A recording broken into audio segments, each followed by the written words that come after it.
try to find something every day. Stopping in, we've been tapping in. We ain't never late. Dropping gems, we've been locking in. Now let's elevate. Took else to win, running laps again. This is steady race. People's champ, boy. Yeah, you know I've been a heavyweight. Stopping in, we've been tapping in. We ain't never late. Dropping gems, we've been locking in. Now let's elevate. Took else to win, running laps again. This is steady race. People's champ, boy. Yeah, you know I've been a heavyweight.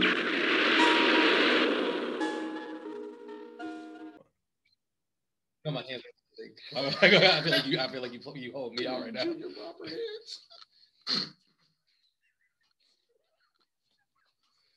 What's going on, everybody?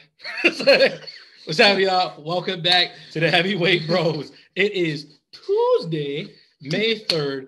What's going on? Episode 45. As I got the 45 Jordan colors on. Oh, that's true. I didn't do it on purpose. But like now that I'm here, it's like, yo, come back like Jordan, wearing the 4-5, and I ain't here to play games with you. It's to aim at you. Okay. You know what I mean? What's going on? I'm your host, as always, the 5XL assassin, the diabolical diabetic, your boy, the big nasty. And to my right is the high yellow hitman, the freaking deacon, Coach Buck. My little dumb boy. the man in a good mood tee, because somebody's got to rock him. Uncle Raisinet, what's going on? How you doing? I'll have you know, one of these is walking around the Bahamas right now, so I don't want to hear nothing about it. You have to unload him. There's people in the Bahamas that are wearing much Supersonic Championship shirts too. Wow. Wow. That's what we do? Yeah, they got Atlanta Falcons Super Bowl champion shirts. Oh, wow. We got a homie watching this show, man. He's going to kill you for that one. Yo, I had somebody the other day, it was sports day at the school, and I wore Dolphins gear, and they were just like, when's the last time you guys won a ring? I was like, it's been a while. What's your team? And they were like, Eagles. And I was like, you guys have some nerve. You have some nerve. Your entire existence, you guys were nothing but butt cheeks and been to what? One Super Bowl? 2 Super Bowls? They might have been to 2 Super Bowls. Donovan went there against the Patriots and them. Yeah, but I was like, and you guys win 1 Super Bowl, and it was like, what, 3 years ago? Like 2018? Am I tripping? But regardless of the fact, you guys have some nerve to be like, win a ring and then talk to me. Like, who the hell? These new kids don't know how to act, bro. Hey, they don't know how to act. Listen, man, it's their time. You can't say no, it's not. You can't say as Jalen Hurts, if it's their time. You can't say that to them. Their record is Hurts. Yo, get the. And the thing is, like, I have a lot of Eagles I'm doing friends. well.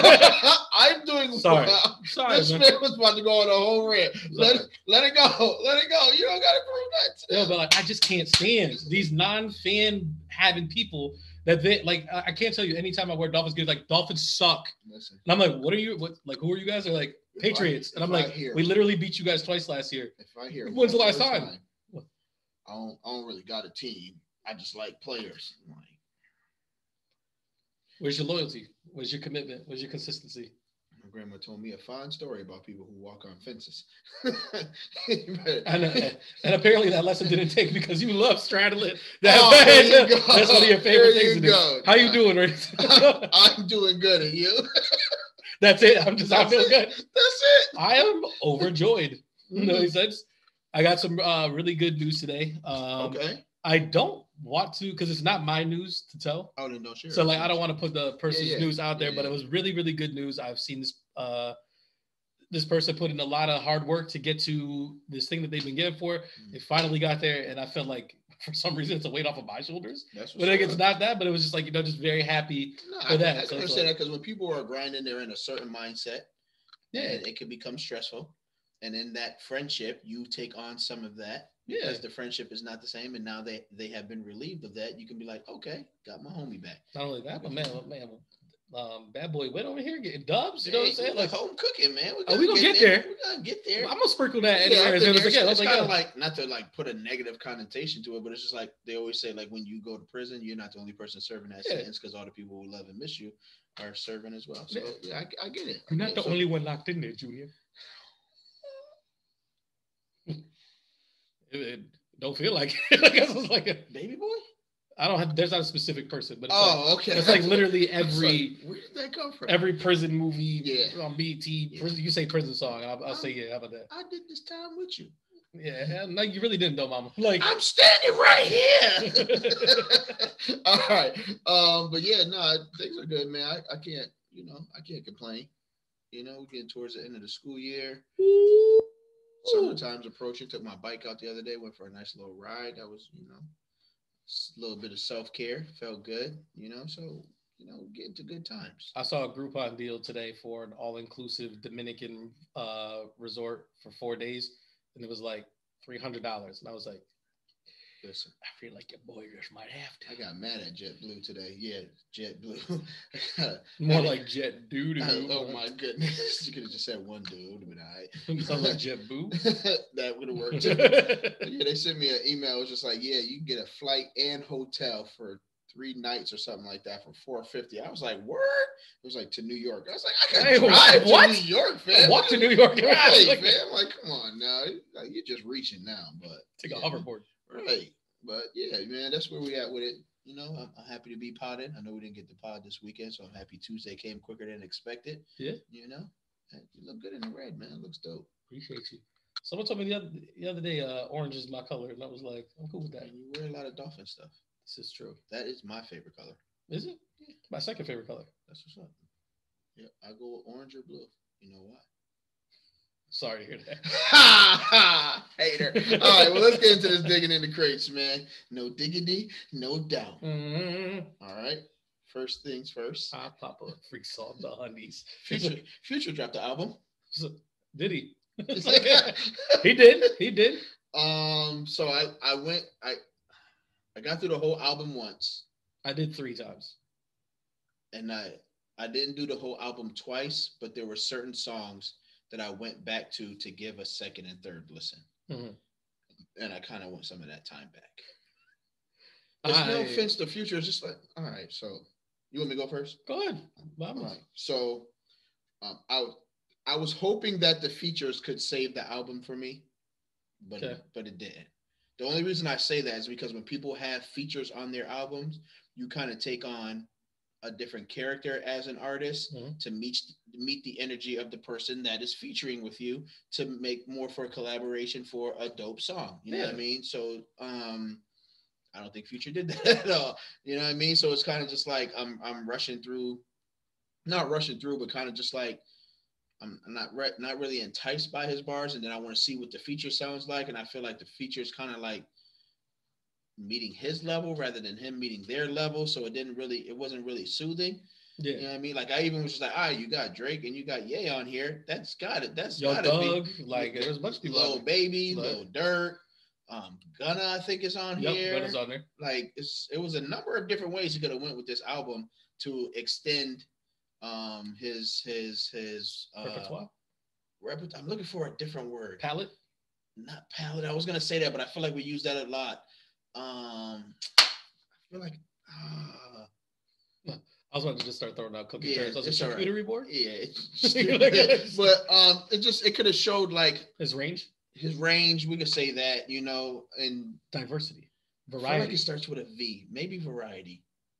Okay, we'll go with that for now. But it just like it gave him an opportunity.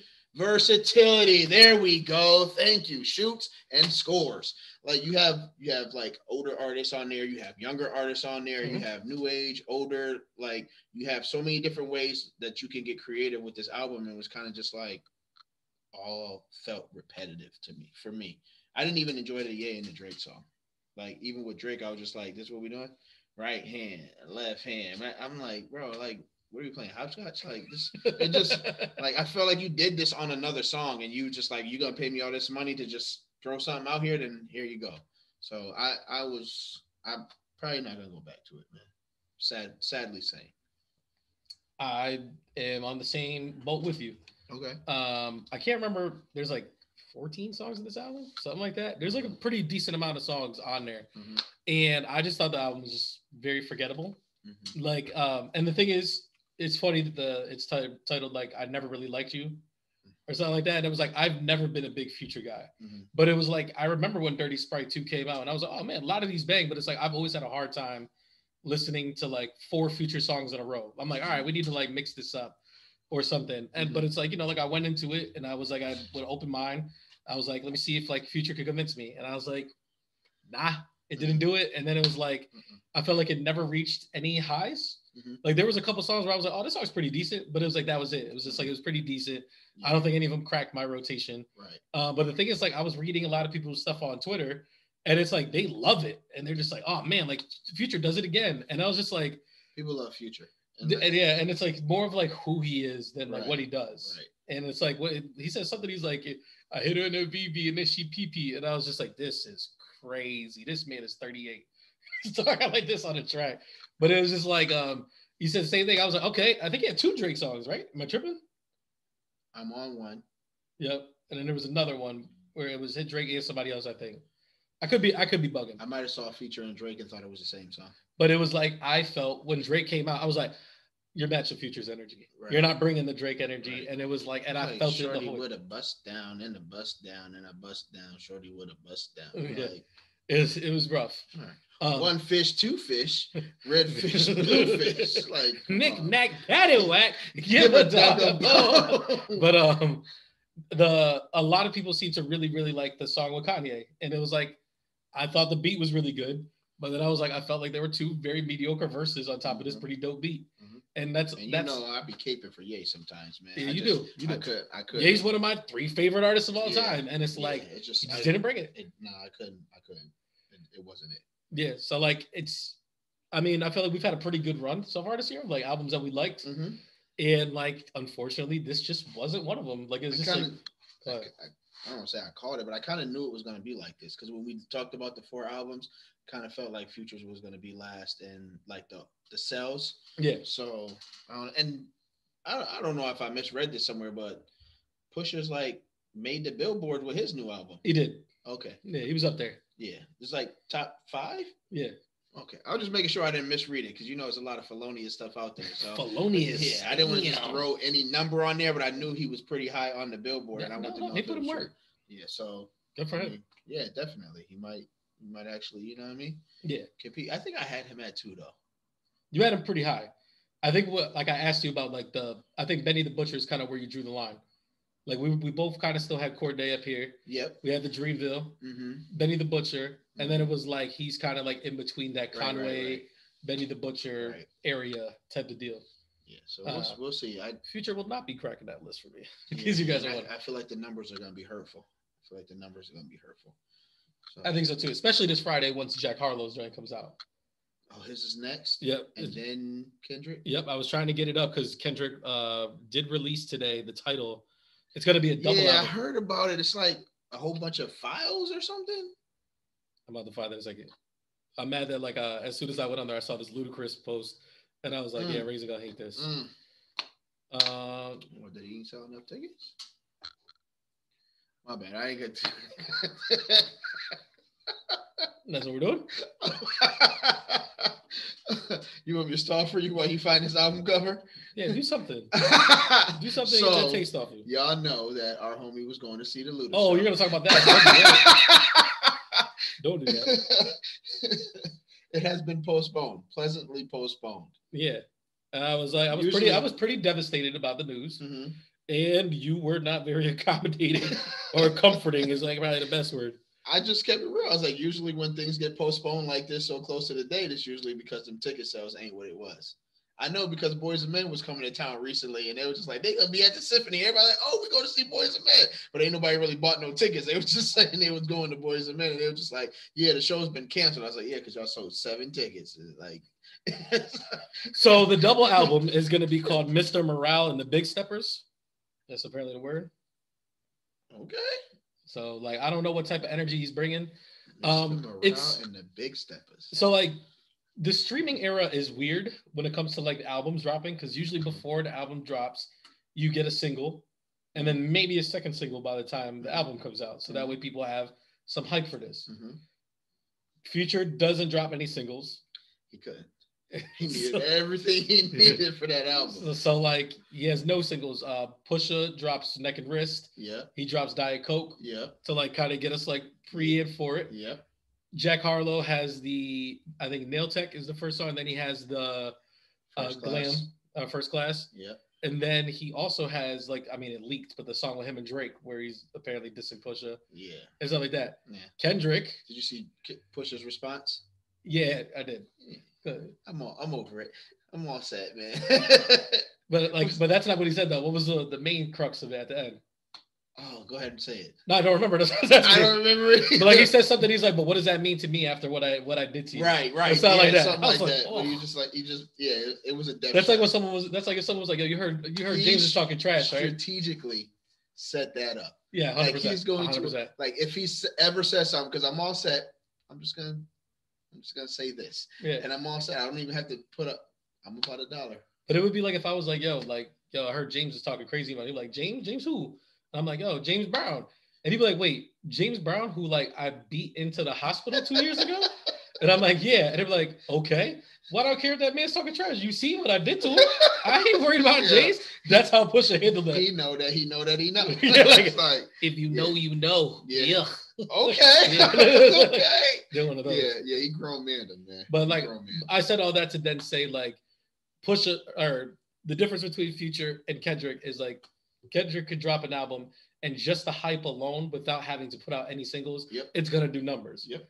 Future with no single, I'll be very surprised to see how it goes. And it's just like, I don't know what track on there would have been the single that got everybody hyped. It'd have to be either the Drake or the Kanye one.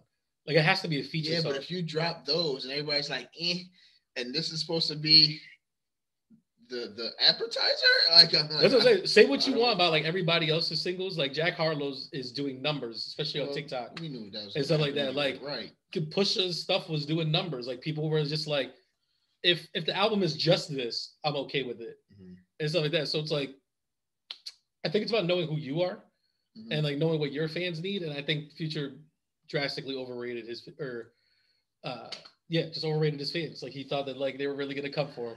Granted, we haven't seen any numbers yet, but I doubt they're gonna be that crazy. Yeah, that joint's gonna be hurtful. Like I said, it's gonna be hurtful. What's her name? Coy Leroy. Her album was she dropped like what? It was like 91,000 or something like that. Jeez. She was just like, yo, she went triple paper plate. You end up owing money in situations like that. Like you might. I don't know. I think you just get dropped.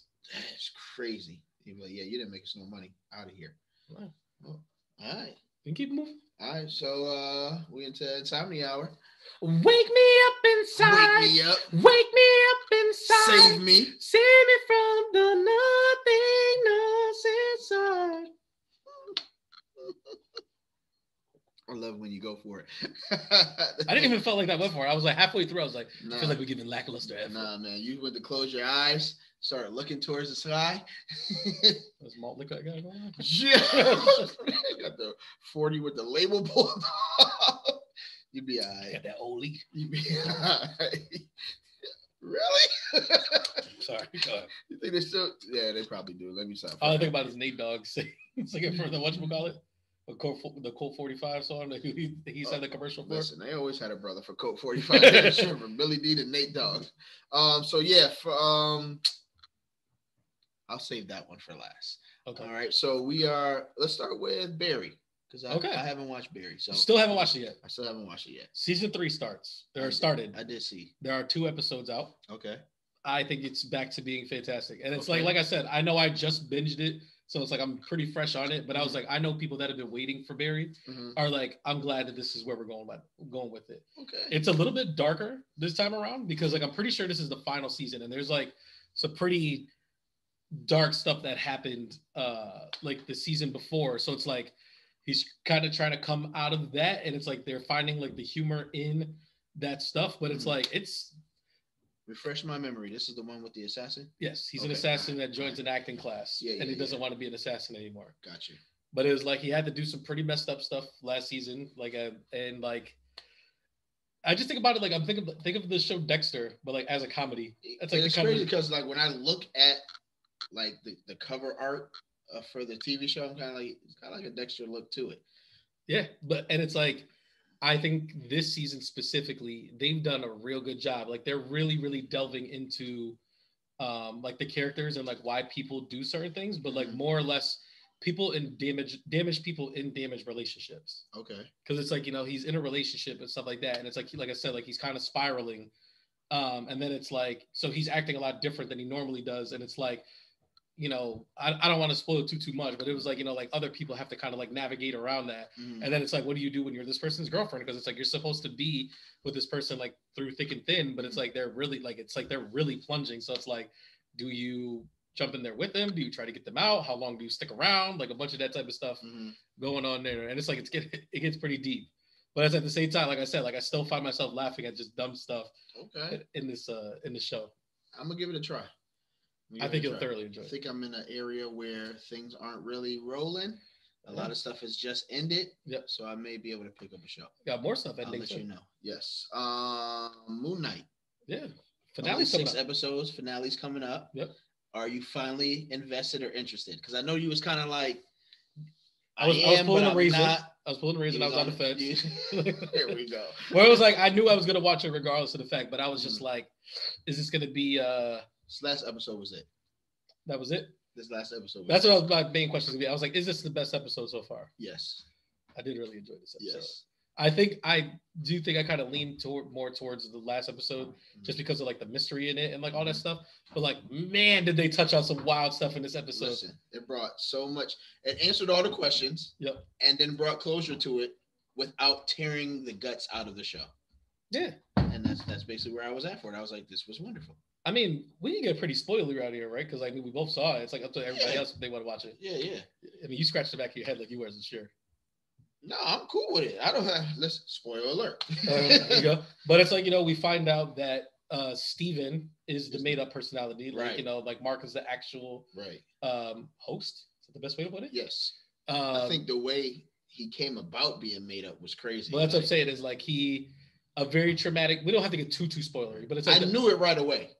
Once I saw it, I was like, oh shoot. And then like once it unraveled to what do you mean like the alter? Do you mean like you knew how he got created, or like you knew what was going to happen the whole time? I didn't know. I knew how he got created and who he was once I seen the cut scenes of him in the past. Okay. I instantly knew, like, once they went in the cave. Yeah. I knew. I was like, this makes perfect sense now. All I was thinking about the whole time is how much my fat ass would have fit in that cave. And I was like, man, my kids be dead. Listen, I was like, I felt sorry for him, man, because to split your brain like that and just literally be living 2 different lives. Because of the trauma really truly broke your brain. Yes. To the point yes. You had to create a second persona in order to like just get through life. Right. There's so much like pain, hurt, guilt, trauma. It's like all that wrapped into one. Is like you can see how somebody could actually find themselves in this situation where not only it's 2, but 3, 4, 5, and like the struggle with mental health is just like it's like crazy. I mean, then the mother character herself is just like, that was rough. Because yes. then like, you know, she's kind of supposed to be like the bad guy, but at the same time, you gotta understand where she's coming from and like why she's the way she is. Because it's like, I'd be some type of way too. Like that's a really, really tough situation to like have to go through on all ends. And then even the dad, like he's trying to hold this stuff together, but it's just like, yo, like what am I really doing here? Right. And for all of that to be like you're watching it on the show, like there's 2 characters that are explaining it to each other, but ultimately you're trying to convince yourself of something that you already know. So it's like these repressed memories that you're trying to unravel. Right. Like you're trying to heal, tearing off all these random scabs that you like could literally probably ruin your life. Like it was crazy. Like I said, it's like this is what I wanted the show to be this whole time. Yeah.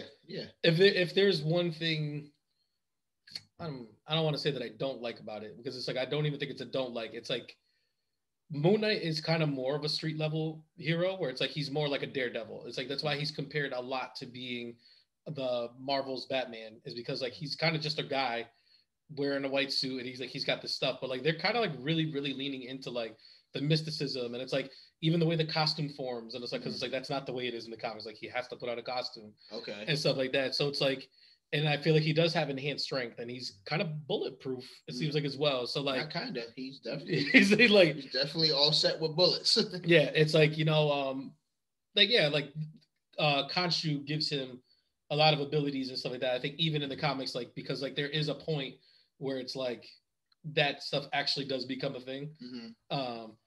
So it's like, yeah, like that stuff does happen, but it's just kind of like, I feel like we went here kind of fast. Mm-hmm. Like, you know what I mean? It's like, and I don't know. It's only 6 episodes. Right. But what I'm saying is like I guess like the power boost is kind of like what I'm getting at. Gotcha. Is like, cause like, you sit next to these new Avengers, right? Mm-hmm. Shang-Chi is probably higher than you, right? Mm-hmm. Scarlet Witch, Captain Marvel, Doctor Strange. These are some of the most powerful people out there. And it's like, I feel like they kind of did all that stuff to kind of put him on par. Because like otherwise you'd be Hawkeye. You'd be like a guy with batarangs or like moonarangs as he calls them. Well said. Yeah. Well said. How do you feel about the last episode? What do you mean? I liked it. No, I mean like the season finale that's going to be coming up in episode 6. Oh, I'm excited. I can't wait for tomorrow. Okay. I'm definitely going to peep that joint. I might even buy a nice meal to go with it. You know what I mean? They have to wrap up the Khonshu thing for me, though. Like, I think he's been out for too many episodes. Because he was pretty cool, right? Yeah. I don't know who that voice is, but like that voice is pretty fire. Yeah. Yeah, it's kind of like a James Bondy type thing. He's got to go back for Steven, right? No. You're not I going think back for this is Steven? the perfect time for that to be a wrap. Damn. I don't think it comes. Because that's Moon Knight's like whole thing though. Is like he's the superhero with multiple personalities. Like that nigga's crazy. I think Steven's a wrap. I think he developed somebody else. But we'll see. Is there still a small part of you that isn't sure which part is actual reality? The whole show. So like if they were to ask you right now, like what's reality? Like what's the real thing that's going on? Is it the stuff inside the asylum? Is it the stuff that they're doing like on this boat? Or is it him being shot in that cave? Like what's the real stuff? Him being shot in the cave. Okay. All right. Yeah, that's all I'm asking. Definitely. Yeah. Definitely. But it's all still real for him though. Is it? I don't know. Because you're not about to run the Inception trip. It's not about to happen. All right, so we'll move on to Atlanta. Yes. I must say, okay, how can I say this nicely? I like the show when the original characters are on the TV. Okay. Like, so this episode was entertaining. Yep. I understand where they were going with it. But it's like, I feel like you can do the same thing with the original characters because it'll be that much more entertaining. I'll get some comedy in there as well. And I won't have to watch the random white people that I'm never going to see again for the rest of the episodes. Okay. Yeah. I just think they're doing too much, I guess. Maybe. I've tended to really like the episodes that the main cast haven't been in. Yeah. I actually think like don't get me wrong, it's an entertaining episode. I just rather see the main character. Well, it's the worst episode of the season. Yes, like that's kind of like the easiest way to put it. Is like, I don't think there's many episodes that have been lower than like a B+. Yeah, and it's like this was like their first like B- episode, where it was like felt like a filler episode. Yeah, where it was like oh, okay, I guess that's what we're doing this week. Right. I don't mind if they do like literally every other week. It's like Alan the gang, and then it's like we talk about white people stuff. I might. So, but like we think about the first episode of 3 Slaps. That one was really good. Then it was like the other one where the black people get reparations.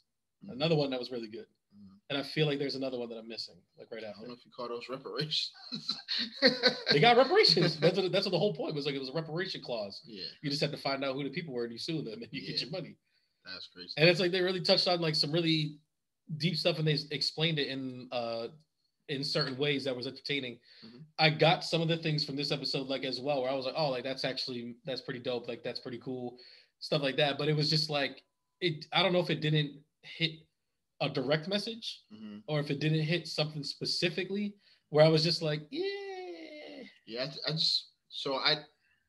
For me, I think what these episodes give is an idea for the random art to happen.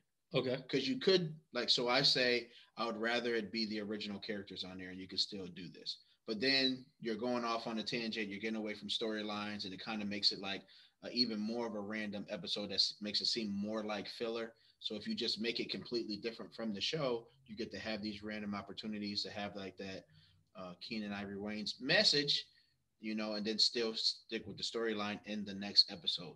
But then again, what you're telling me is I'm only getting a half a season of Atlanta. That was episode 7. Yes. I checked earlier, the first season was 10 episodes. Second season was 11 episodes. Mm-hmm.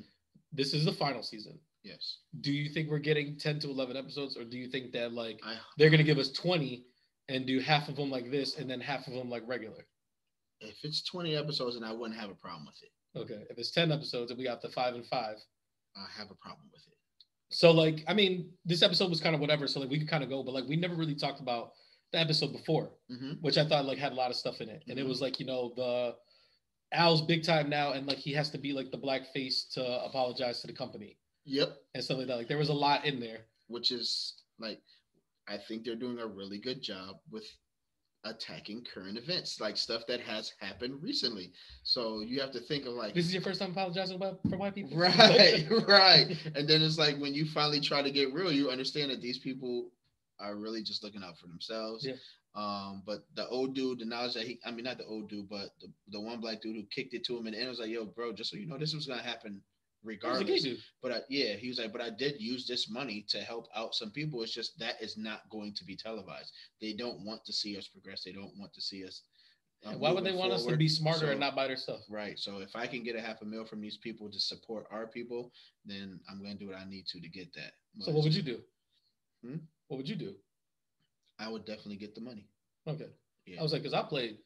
You know, I'll step and fetch it all day long to get the bread to do the things I need. I won't step and fetch it. I will make sure that there are some subliminals in there. Okay. But I would make sure that they got what they needed, so I got what I needed, and I would definitely support my community with that. Yeah. You know what I mean? People could feel however they want to feel about me, but if it's helping my community, then I could care less. Like I'll be that martyr, I guess. You know what I mean? But I thought like, yo, that light-skinned brother that kept saying the N-word. Right. He's like, yo, this brother, like, he really thinks that he can say that shit. Right? He's like, now that I actually hear you say it, yeah, it just don't feel right. It don't feel right. It don't feel I was right. like, I loved him in that entire meeting. Oh, because it was like, you know, everybody's talking, and like, at first he wasn't really saying much, but then when he actually started, like, speaking up and stuff like that, and I was like, yeah, man. I was like, yo, black man in charge. Like, say something. Right. And think about, like, all right, I know there's been several companies over the years, but like within the past year or two, there have been some really top companies that have had to apologize for the way they have presented black people. I won't get into all of them, but I know one of the major ones was the young black kid in I think it was the Gap sweater. It was Gap, and it was a monkey. The coolest monkey in the jungle. Yeah. It was like, of all the kids you could have put this shirt on, you put it on this young like kid. Not a single person thought this through. Right. And the parents was like, no, we're cool with it. And like immediately when I saw the Central Park 5 shirt, I was like, you got to be kidding me. I was like, you got to be kidding me, bro. I was like, the way he explained it, I was like, yeah, you're an idiot right now. Yo, shorty, mind you, it was the one white girl who saw it, was like, oh yeah, we about to tear this up right quick. Instant post. So like, yeah, this but what's it called? Like I can't remember who was on it.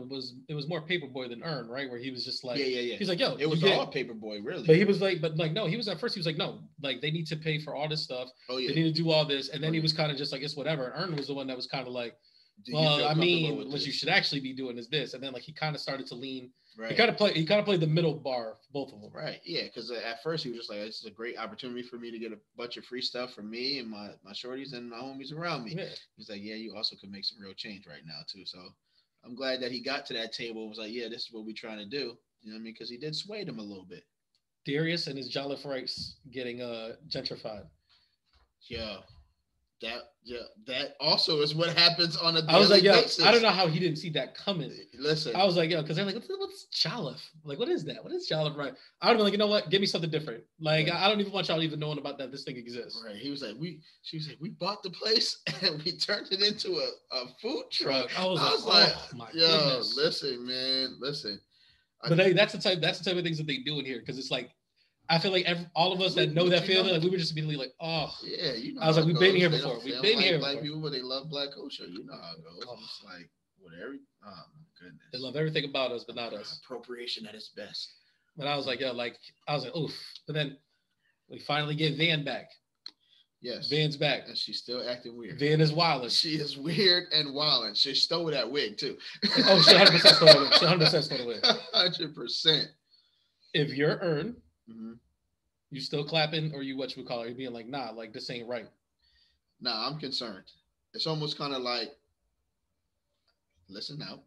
It's almost, and everybody don't. I think everybody knows which way everybody I'm don't going. think the same. All right, that's all I'm saying. It's like everybody may not feel the same way, but it's like you could like known a girl that you liked for a long time but never took your shot, and then now you meet her and like you're at a party and she's giving you all this play, and then you find out like she's super intoxicated. You're like, nah, it just doesn't feel right, because it's like you're only cool right now because you're intoxicated. You probably won't even remember this tomorrow. It's just like mad weird.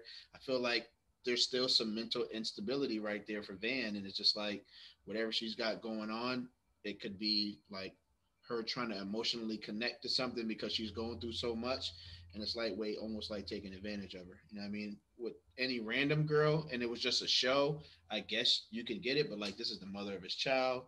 He has an investment and an emotional attachment to her, so it would almost be like he's soothing himself rather than helping her out.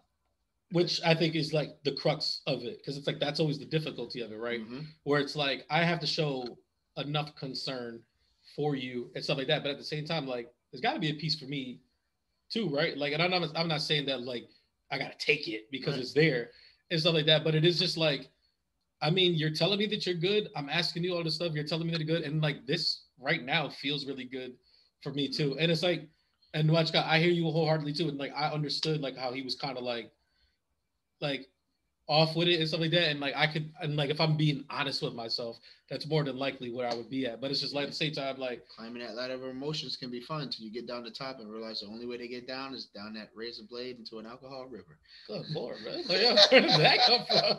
Like, you cracked a smile before you said all that because you knew he was about to say something wild. Man, I did. That's not mine though. That's from a movie. I can't remember where it's from though. That slid down a razor blade into an alcohol I've heard that river before too, but it's like. I think that in itself is its own phrase. Yeah. But then like you added the other part on top of it, and I was like, man. Yeah. So it's just I'm just basically saying like he's probably got concern for himself too. It's like, yeah, I could have this moment where it feels good to be with her, and it feels like old times, and then I wake up in the morning and she's gone, and she's not answering my text messages, and I don't know where she's at. But at the same time, first of all, she's coherent. Mm-hmm. So like there's that as well. Yeah. But it's like she also said some really important stuff about him to him too. Yeah. Where it's like, you know, like you're doing too much. Yeah. You're you do all this stuff, and it's like, yo, like be easy. Yeah, but why do you care? You left me. Why are you even around right now? Well, one of my you're not even with our daughter right now. Yeah, well, I don't know what's going on with that. Well, I think she's like with the grandparents or something. Well, yeah, that's what he said. He's like, I called your mother. She didn't even know where you were or something. Right. But like one of my topics in one of these coming weeks too is like, can you really be friends after a breakup type of deal? And it's like I feel like this kind of like dips into that. I seen a post. Oh boy, was like on the phone looking out the window, and the caption was like, "When you call her phone 10 times and she doesn't answer or return your call," and he's just like, "Yeah." I figure like, you know, since we broke up, we don't even need to be friends. We probably better off just being ops. So if I see you in the streets, I'm liable to just let you have the whole 50. God, I don't know why. You said love is a battlefield. Yeah, I don't know why they share it with like you, that. But dude was just peeking out the window like, yeah, I'm liable to give you the whole 50 in the street. So we just better off being ops. Why are your memes curated to you like that? Cross the street when you see me. Yo, what's the next show, man? What's the next show? We spent a lot of time on this, and that was wild. We got Winning Time. Okay, did you watch? Yes, of course. I tell you, my favorite show right now. Yo, listen. It's crazy. Like I said, they continue. We did the Dr. J episode, and we didn't really get to talk about it. Yep, but it's going to be another Dr. J episode because they have to play him in the finals. Yep. But how much, like, as much as the dude doesn't look like Dr. J, how dope was the actor for Dr. J? With just like how smooth he is. Yes. Like, they slide. I was like, God damn. I was like, this but I loved how much Magic was like, I'm not banging with you though, bro. Yes. I'm not banging with you. As cool as you are, and as much as dope stuff as you're telling me, and as all this other stuff is like, you're not about to get me like that. You got me once. You ain't gonna do it again. Yeah, like apparently that's the type of stuff Kobe used to do. Like as much as they try to say Kobe's a lot like MJ, like in his competitiveness and stuff like that, like, or no, I take it back. Is like Kobe would do like really nice stuff just for people, just like in general. Yeah. Like, I don't know if you ever heard like I can't remember if it's Adam Morrison or if it was Chandler Parsons' story, where it's like I think they were in the middle of a game. Chandler Parsons. It's Chandler Parsons. So you already know what I'm talking about? Yeah, yes. But like, I don't really. He was telling the story. I can't remember what show he was on, but he was definitely telling the story. But like, long story short is like Kobe Bryant, like in the middle of a game, asked him like what he was doing after the game, right? And like he thought Kobe was messing with him. He was like, "Yo, come out to the club. I'm gonna hook you up." Right. And like he goes Kobe there, they give him there. like the VIP section. They gave him all this other stuff, and Kobe wasn't there, and he thought the whole time that he was gonna get stuck with the bill. So they bring him the bill, and he was just like, "Yo, man, like this is easily." Like a couple bands on here, like I cannot pay for this, and they were like, 90. "Oh," they were like, "Oh no, like this is already paid for by Mr. Bryant. We just need you to sign for it." And he was just like, "Wow, Kobe was really that type of dude." Right. I feel like that's what Dr. J was doing. Granted, like he was just spending money on nobody like that, but like that man was kicking knowledge left and right at his brother. Yeah, and then you beat your tail on the court the next day. Because to me, that's how you're supposed to do it. Right. And it's like I feel like people give, and I feel like it always comes back to this. It's like they give LeBron James a lot of crap because they're like LeBron James is like friends with like a lot of the people in the league and stuff like that. But it's like for the most part, people were just like that. Like, you know, like Michael Jordan kind of changed it like a little bit, but it's like a lot of those people were Jordan's friends too. I was about to say all of the dream team are cool with each other. So I don't know what we're talking about, right? The only person that they weren't cool with didn't make the dream team. Right. Isaiah Thomas still hurts. You know he should have been on there over Christian Laettner. You know he should have been on there over Definitely. Laettner. And then you don't forget it. We're not even gonna get into it. But yeah, winning time's fire. I like how they continue to introduce new pieces to the puzzle as it continues to go along. The new episode, all about heartbreak, heartbreak in the playoffs, heartbreak and the playoffs. So it was just like it was a lot of emotional ties in this episode. You know, you had the homie was fighting his drug addiction, so it was just like wow, yeah. Wood Harris, yeah. Avon Barksdale, yeah. When is this brother really gonna get his flowers? Because it's like I feel like he's like black actor famous. Yes. And I feel like that's not where he should be. I feel like there is not a performance in any movie or anything that he's ever been in where he doesn't steal the show. Right. And it's like he's nothing but solid all the time. Right. And it's like I find him in this episode, he was so captivating. Yes. His entire like monologue about like him getting whipped. People still to this day walk around saying, I got shot. My body different. I'm breathing different. Like, come on, man. Yes, Like, come on, man. And this one, like, for him to have like the old features and to be like he's played the baller, he's played the unsuccessful, he's played the successful, like sports, streets, like he showed his range. I don't get it. The roller coaster of emotions that addicts go through that he did in that one conversation where it's like being really sad and being really apologetic, then all of a sudden blaming all these other people, and then like the true anger like really coming out, and then like, you know, he's doing the things, oh, thank you so much, and then like immediately after he's just like, ooh, and stuff like that. But it's like at the same time, like all the stuff that he spit, the slave master story. That's what I'm saying. It is like, and he was like, and then like because the whole episode they're doing the whistle, and you're like, what is this whistle thing? Yep. And then you finally get to it, and you're just like, oh, what a horrendous. Which is kind of crazy story. Because you know what other LA coach used to do the whistle. But it's okay, go ahead. But like he's spitting all the type of stuff that like everybody knows about it, everybody like understands, and then it's like, can we give like I don't know what the award is, but what is this Korean actor gonna get? Because like how we gotta do is stop accepting the awards that have been the awards and listen to what everybody else says and just do our own thing. Yeah, but like Kareem on the show. Yep. Is he your favorite person, or is he killer? I don't know if he's my favorite person, but he's certainly the best person on the show, right? Killer. Like he had his moment with Magic. He had his moment with old boy. Like, Spencer. Yeah, it's just like he continues to have moments. And he's just. Did you see the scene that I was talking about though, when he talked to Magic Pops? Yes. And I was just like, I love this. Like this is the type of scenes that I love. Like I said, he has conversations with like everybody. Like on the team, he's a defensive anchor. In life, he's the anchor for everybody. Like he's making sure to check in with everybody. But at the same time, he's still trying to find his anchor and stuff like that. Too. And he told Magic, he was like, "Hey, young blood, you made me a believer." You know what I mean? I just like, how much did that moment get you? When he's looking at him and he's doing, yeah. I was like, let's go look at Kareem smiling. Look at him smiling. Oh yeah, he's having fun. All these years, he finally having fun playing basketball. So it's pretty dope, man. It turned it like his struggle into success. Would you have voted to cut Spence? Yes. I don't think I would have. Yes. But it would have to been under the pretense of like knowing what's going to happen to him still getting paid, make it a leave of absence rather than just being off the team. Like he got it's a the baby 80s girl though. to look after. Right. But it's just like old boy said, it was like we need to find somewhere for him to go. You know what I mean? You can't just cut dry and run. You know what I mean? Because then it's only gonna get worse. It's only gonna get worse. I don't think so. I don't think Kareem gonna do him like that. But we'll see. I mean, if I'm not mistaken, Spencer Haywood's still alive. So like that's kind of something to look up. I'm pretty sure. So like I think we're still good because I'm pretty sure he's good. Right. So like, okay, well, that's a good point. All right, we got 2 more shows. Okay, go ahead. All right, we got one of them Halo. Sorry. That show's still on. I don't even know what episode it's on, bro. I still have only seen the first episode. I'm sorry, not bad. We Own the City.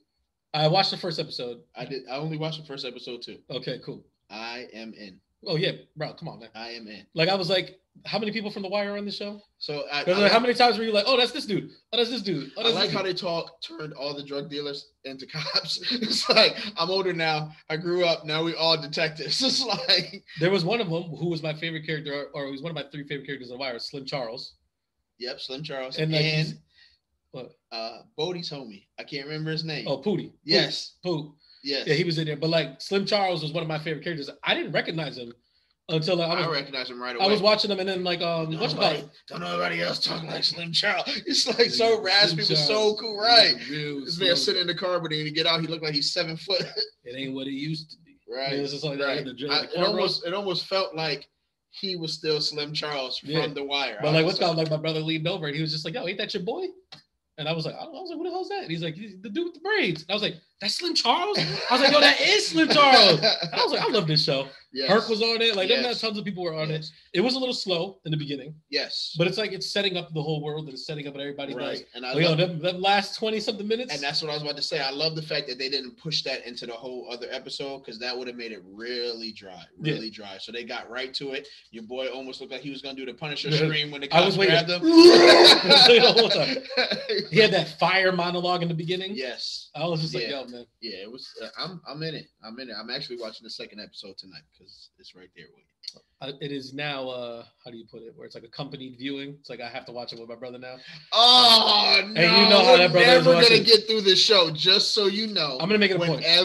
Whenever Joel does accompanied viewing, he's always 3 episodes behind. It's like, no, somebody was doing something, or this, or it was dinner time, and this, I couldn't find my left shoe. It's like anything but being caught up on the episode. I'm watching the finale. He was like, yo, did you see episode 6? Like, fam, that was a month ago. I told him that he has until Saturday. Okay. And I was like, if not, I'm gonna bang out. Are we putting on time limits now? Yeah. Okay. All right. I might feel a little more secure with the time limit. Because like, I feel like if I don't, then it's gonna be all willy-nilly. Right. But We Own the City. I'm on it. Okay. Like, say less. Less. Like, they sold me. I was like, ain't no way I'm not gonna watch these episodes before we talk about them. That's my point. I'm going super spoiler alert with this last one. So be ready. It is what it is. If you haven't tuned in, turn this off or skip it. Or we got timestamps. Don't turn it off. Or get on your job. All right. Because what we are talking about next is none other than Ozark. I haven't watched Ozark though. I told you I didn't watch Ozark, bro. I told you that. It literally just came out on Friday. I'm out of here. I'll see y'all next episode. No, I told you. I'll see y'all next episode. I haven't watched a single episode. I'm all set with this guy. This brother is letting me down. I had DJ's fight was the night it came out. Then I had told you I had the brunch. I had a lot of stuff going on. I got 4 kids. I had a cookout. A wife. They all play several sports. I was in Boston for 7-on-7 soccer games, all types of stuff. I even told myself, you know what? I'm going to pace myself through this and just watch an episode at a time every couple of days. That didn't work. Didn't work at all. How many episodes in the second half? What did it stop at? 7? So there's 7 more. Okay. So it's 14, I believe. Okay. It is freaking amazing. So it's a worthy ending to the show because it's the final season, right? Yes. Okay. It's so much pain, so much anger, so much like, why did you do this? There's even moments where you're like, word? This is who you are now? I heard there's a lot of Ruth and Illmatic going on. For some reason. Oh my goodness. Listen, the way they tied in the music, and they didn't go with no wet music. They definitely went Illmatic, and there's just random scenes where not random scenes, but like where Ruth is riding around, she's bumping listening to Illmatic, and every song is relatable to what is happening in this show. Yours. Yo, she Mine, has mine. the illest conversation with Killer Mike. Killer Mike is on the show? The fact that that's what you get. That's what you get. That is what you get. I deserve it. That is what you get, man. Run your jewels. Oh, yes, that's what we're doing? Yes, that is what we're doing. Yo, listen, she has the illest and I was mad because like there was a post on the internet that was like, who is the rapper that Ruth is talking to in the diner? Bro, I wanted to smack whoever made the post. Like, how are we asking this question? I won't digress. To be fair, like Killer Mike nowadays is known more for the stuff he does outside of rap than his rapping.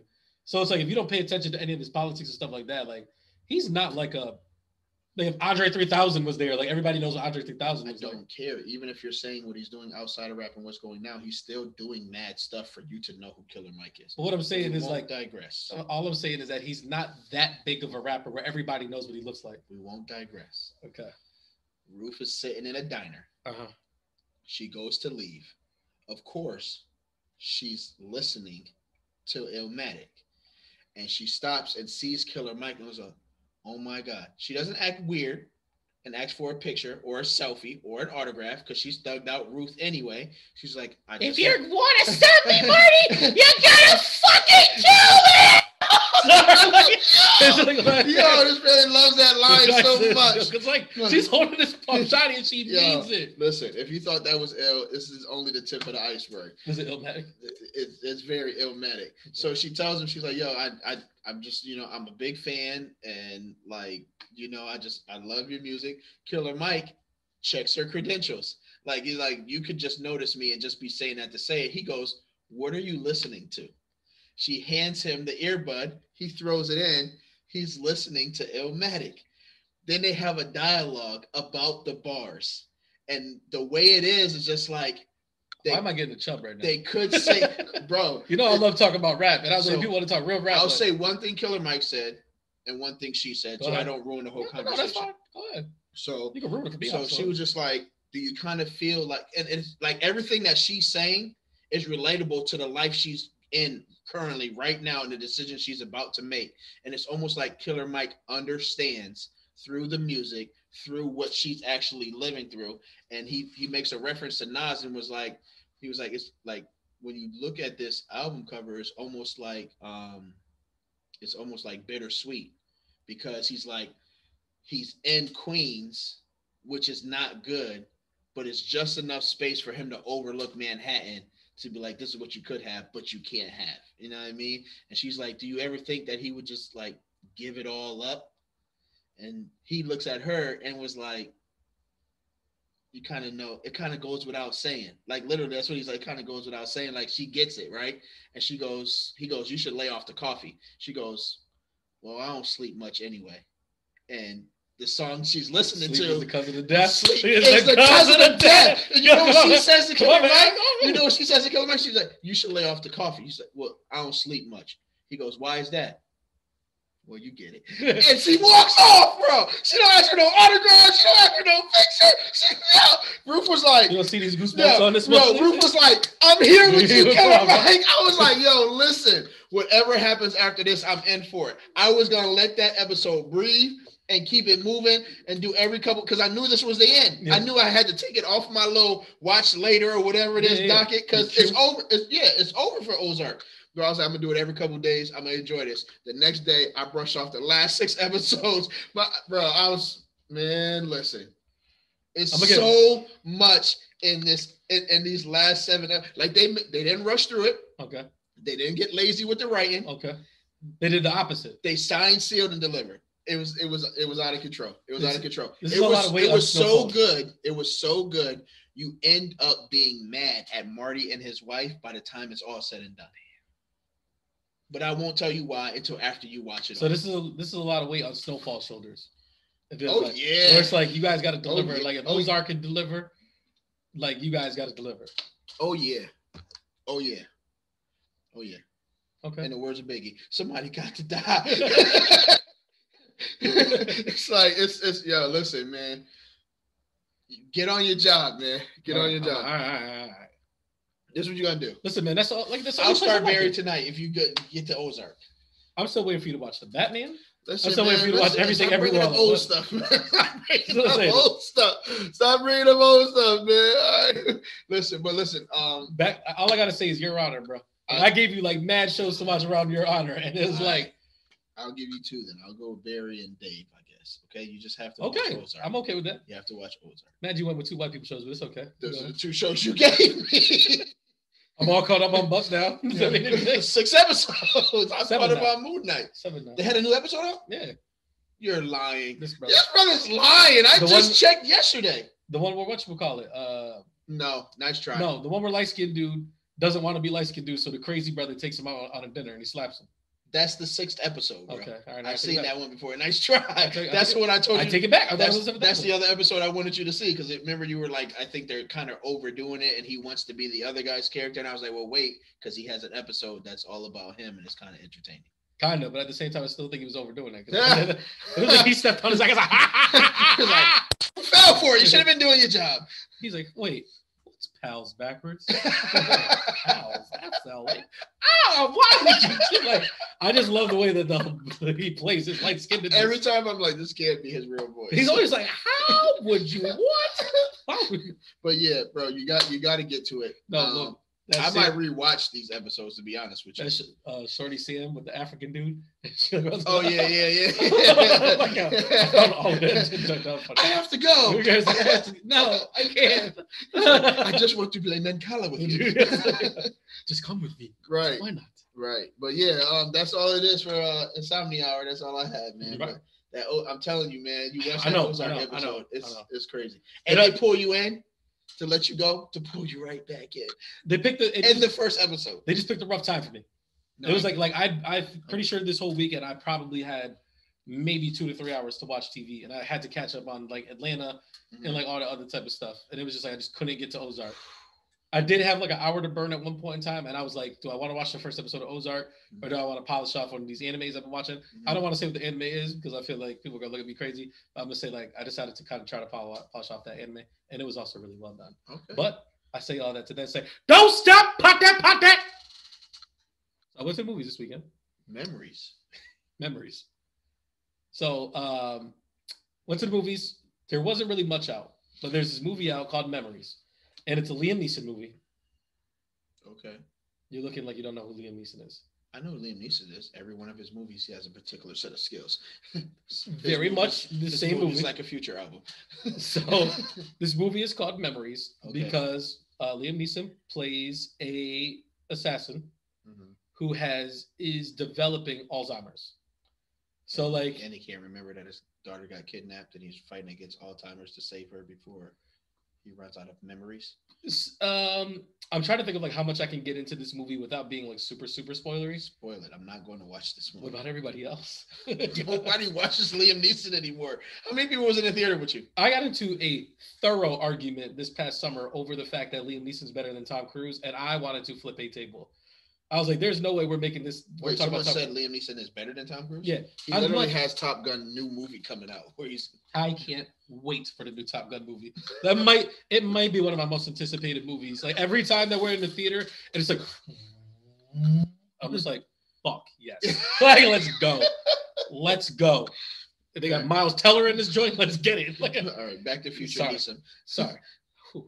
So like I said, Liam Neeson winds up on this assignment, or they put him on. He kind of wants to retire. He's like, because he's like I said, he's got Alzheimer's, or he's developing Alzheimer's. He wants to retire.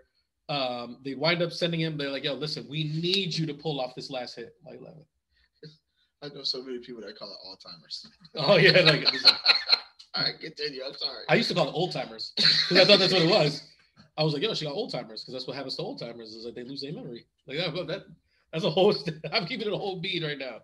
Like listen, until I saw that joint spelled out in a magazine, I was like, what in the hell? So he winds up going on this mission, and on this mission, he winds up uncovering this like big undercover underage sex ring. Okay. So like he is trying to expose Which is this, just like Taken. in a sense, like his family's not involved in it. Yeah, no, I get like type of deal where it's not like he's trying to rescue his daughter or nothing like that. But like he does on this mission, they send him to go kill somebody. Turns out to be a little girl. He's not about killing kids or anything like that. And then he starts to be like, why are they putting me on this mission? Uncovers this big sex ring or whatever. Guy Pearce plays like a lead detective. Okay. And it's like Liam Neeson is dropping all these bodies. He's trying to stop Liam Neeson, but also trying to figure out what Liam Neeson's doing. Mm-hmm. And then it's like, them trying to also figure out like how high the ladder goes on this sex ring type of deal. Okay. It was a very okay movie. I think this falls squarely on the $5 Tuesday list. Yeah, I think you would 100% watch it on your phone. Mm-hmm. This movie wasn't bad by any means. Like I feel like this is like a TNT movie. Where it's like if you were at somebody's house, like how you go to some people's house and you don't want to touch their remote and they have it on TNT and there's a movie playing, you'd be like, oh, what's this? Like, oh, this is Liam Neeson movie? I'll give this a shot. You'd be like, yo, what's going on? He got Alzheimer's? Is it sex ring? And then by the end, you're just like, oh, that was all right. Burger's done? All right, cool. And then like it wasn't great, but it was like the people in the theater, like they did enjoy like quite a bit of it. Like, there was, all right, let me not pretend it was a packed house, but like, you think about like this movie's, there's Sonic's out, Bad Guys out, Everything Everywhere All at Once is out. The Nick Cage movie's out. All this stuff is out, and there were still like 20 people in there. 23 people. I don't know how many. I go to movies a lot. A lot of movies have like 20 or 30 people in them. Really? Yeah. I mean, well, a lot of that's going away from people actually watching movies in the theater anyway. Well, I think we're about to find the complete opposite of that this weekend. Why is that? Because Saturday. What Saturday? We're supposed to be going to see Doctor Strange in the Multiverse of Madness. This Saturday? It's this Saturday, bro. How many tickets did I get? How many tickets do you have reserved? Because you still haven't paid for them yet? Yeah. 2. Dang, only 2? That's what you said. Dang, for those who don't know, in preparation. Oh, you know why? Because I didn't know if the boys are going to have basketball. But there's no it's Mother's Day weekend, right? Yeah. This weekend. Yes. This weekend's Mother's Day weekend. Okay, so. For those who don't know. Is it too late to get more tickets? You might be asked out. Like, I don't know if you could get more of my tickets, but it's like you can see what else is in the theater. So I bought out the whole back row of this movie because, like, in preparation, because I already knew what it was going to be. And I told everybody, I was like, listen, I bought all these seats. I would love for you guys to come, but I need the movie's at 1:00. So I need everybody to show up at this theater at 1:00, and I need all of you to send me the money for your seats beforehand. Because if not, there are other people that keep asking me to see this movie that want these tickets. Is there anybody who has slacked? No, actually, a bunch of people. Like, you'd be surprised at how many Whitleys have come forward and paid their money. That's what's up. So, like, right now, like, we're looking like we got a pretty good crowd right now. Okay. So, Doctor Strange in the Multiverse of Madness, Saturday at 1. I will be there. Are we going to do our podcast right after? Or are we going to do it Sunday? Let's do it in the theater. Relax. I'll slap the shit out you. I don't even want babies in this theater. You think I'm going to do a whole podcast in this? Yo, that reaction time was so quick. It was like, chill out. Which, I don't know if you've seen some of the reviews already for it. Let's do it in the morning. Before we see the movie? Yeah. The hell are you talking about? The whole point is to talk about this movie. I got it. How about we do half before and half? I'm going to punch the shit out of this movie. Come on, I'm trying to be innovative. What's the next topic? Now you've ruined this for me. Got the Hardwood Check-in. Ski. Spoo-doo-doo-doo-doo.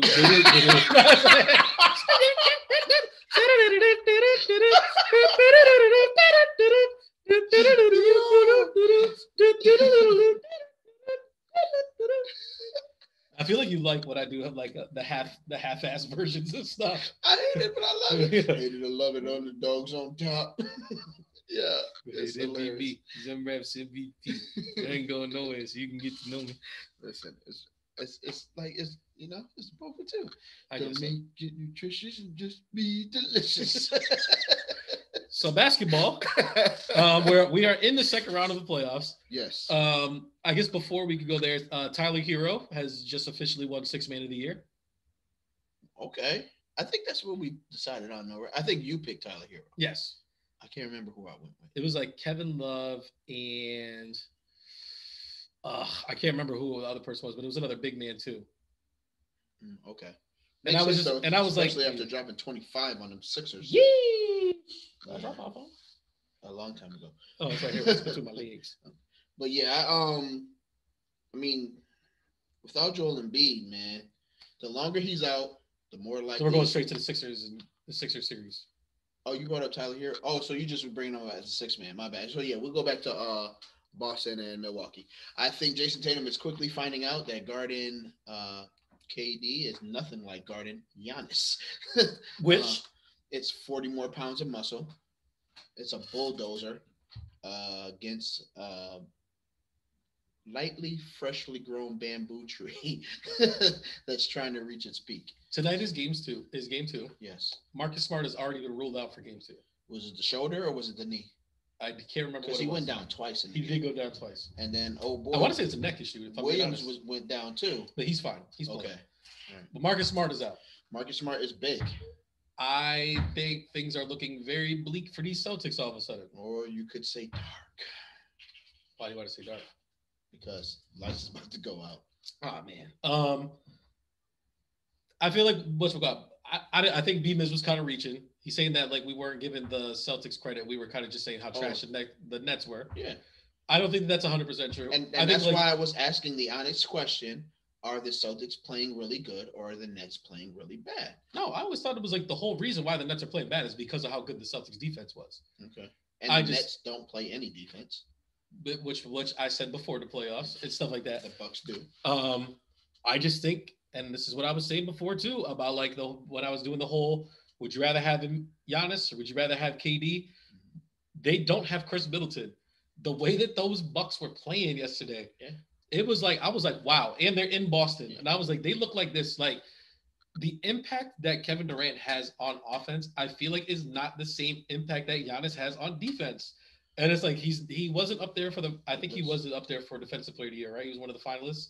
I can't remember. But it's like, yo, do you see how much ground that man covers? And like they were literally like, you will get no points in this paint, and you will have to shoot them threes. Listen, when that man had Jason Tatum on his back, and that man Jason Tatum hit the floor, and that man went and got a layup, I'll bring it up, but we don't need to speak about the throwing the ball off the backboard and dunking it. It's just like he's different, bro. Yeah. Is he the best player in the league?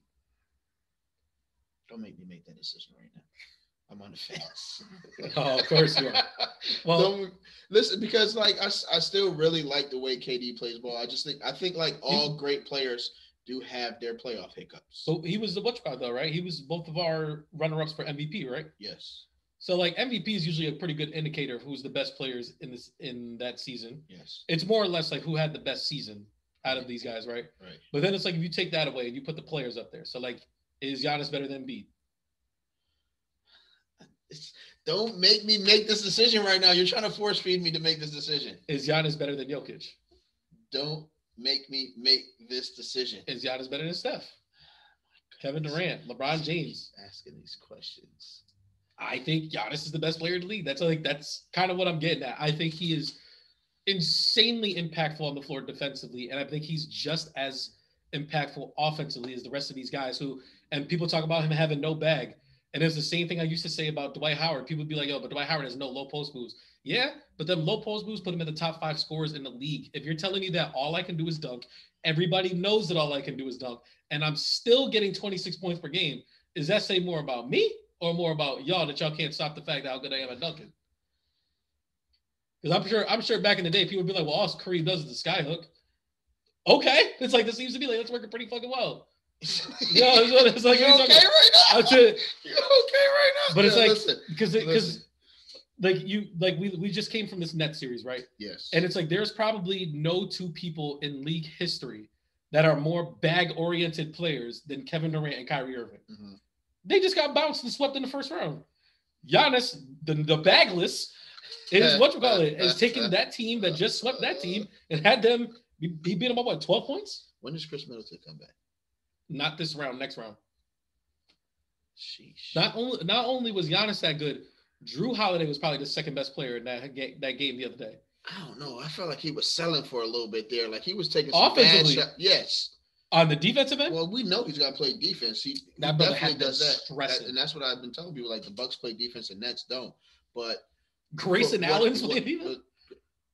Grayson Allen is definitely knocking down that 3 at a high clip, though. He's trying to make up for what Drew Holiday is not doing offensively. No, what I'm saying is like he's been in his bag too. Like he's much about it. He's playing lockdown D. Yeah, Brooks Lopez. So what I always tell people is like when you do something successfully, whether it's only 1 or 2 people, it becomes infectious no matter what. Like you can't be on the team with somebody who passionately plays defense and you not want to play defense passionately. It's like at some point you're going to be like, you know what?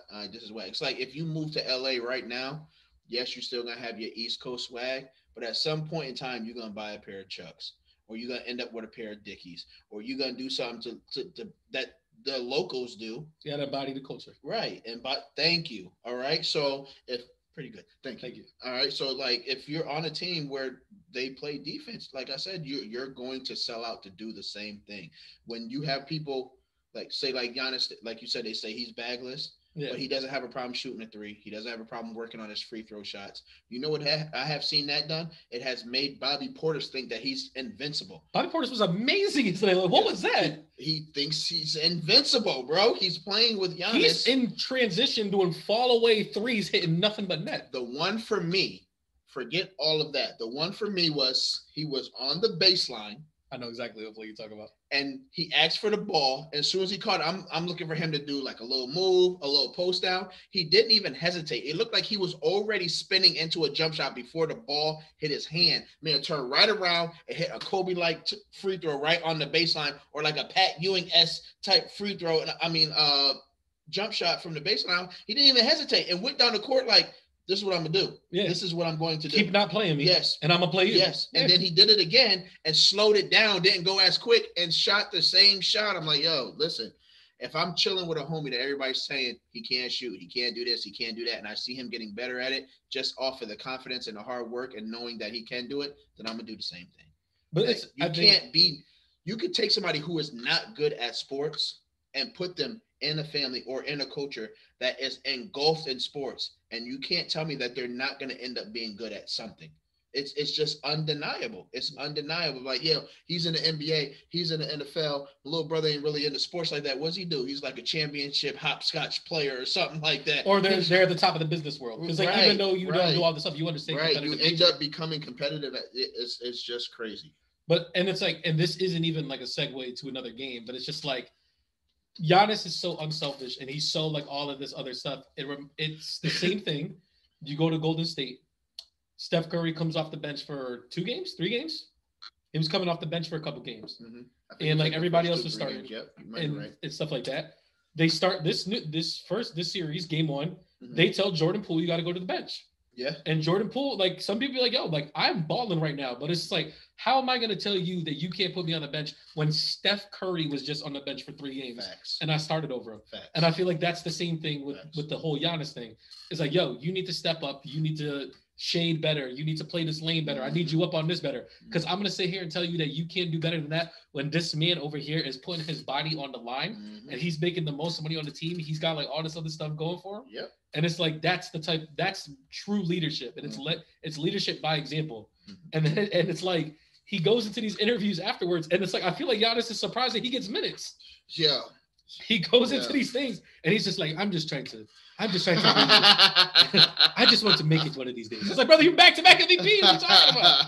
It's like, yo, you're defensive player of the year. Like, he's all these things. And I think it's incredible. And I think the Marcus Smart being hurt is going to be a big, big problem for them this one. And it's like, I don't like the look of Marcus Smart being hurt means they lose the second game too. Which is both of your home games. Bottom line. And it's like, you can't lose your home games like in the playoffs. Nope. And it's like, if you lose both of them, and that means you have to win 2 in Milwaukee. That would suck to sweep the Nets and get swept by the Bucks. Which I don't think that's going to be the case. I don't think so. You think they're going to win a game in Milwaukee? I think they can. Yeah. No. I didn't actually what they can do. Are they going to win a game in Miami? I'm putting the pressure on you now. Huh? Milwaukee. I mean, are they going to win a game in Milwaukee? Yes. Okay. I think they will. All right. I think so. That's the thing too. Is like what I was gonna say is like the Bucks. The Bucks game plan won out. We're gonna give you all these open threes that you want. We're not letting you score in the paint. Mm-hmm. A lot of the threes just didn't go in. There was probably like 8 or 9 3-pointers where I was like, that one should have went in and it didn't. I didn't get beside myself. I did not text B-Miz until after the game was over. Because when he was texting me, I went 0 dark 30 on him. I ain't gonna lie. I even told him that, like, every time y'all win, you're not gonna hear from me. But I ain't never scared. Listen, I said it before, like, Jason Tatum has to stay consistent. And if he can't stay consistent, it's going to be terrible for the Celtics. To be fair, got midway through the third, he had 6 points. Jaylen Brown had 3. If that, and they were shooting terrible. They did finish off well, but it's like I always say, like, if it takes you 20 shots to get 18 points, you did not shoot well that night. To be fair, he was not scoring very well. He was finding them for a lot of open shots. They just were not completing the shots. Definitely. If there's a problem, Jaylen Brown was awful in that game. Jaylen Brown was terrible. Like, Jason Tatum didn't have a good game, but Jaylen Brown was terrible. Yeah, and I think Tatum still ended up finishing with 20-something points. Yeah, like he didn't know. Yeah. He didn't have a good game, but he had a fine game. Right. But it was Giannis was shooting bad at first too. Yeah. But the fact that he had a triple-double and was throwing the ball off the glass made people forget that. Real quick. Yeah. But it's just bad news after bad news for them. And it's like they did that without Chris Middleton. Yes. Wesley Matthews was playing Jason Tatum half the time. And it's like Wesley Matthews was looking different. But I did pick the Celtics. We did do our picks. Yes. It turns out we evened out in the first round. Because I was rooting for the Grizzlies and didn't even know that I didn't have picked the Grizzlies. I mean, it wasn't that I didn't pick the Grizzlies. You had the pick and you went with the Grizzlies. I did. And I ended up with Minnesota. And I'm over here rooting for the Grizzlies the whole time. And it tied up the first round. So, we're at a complete tie right now. I have all first game dubs in the second round, though. You do. So, nope, because you have Golden State.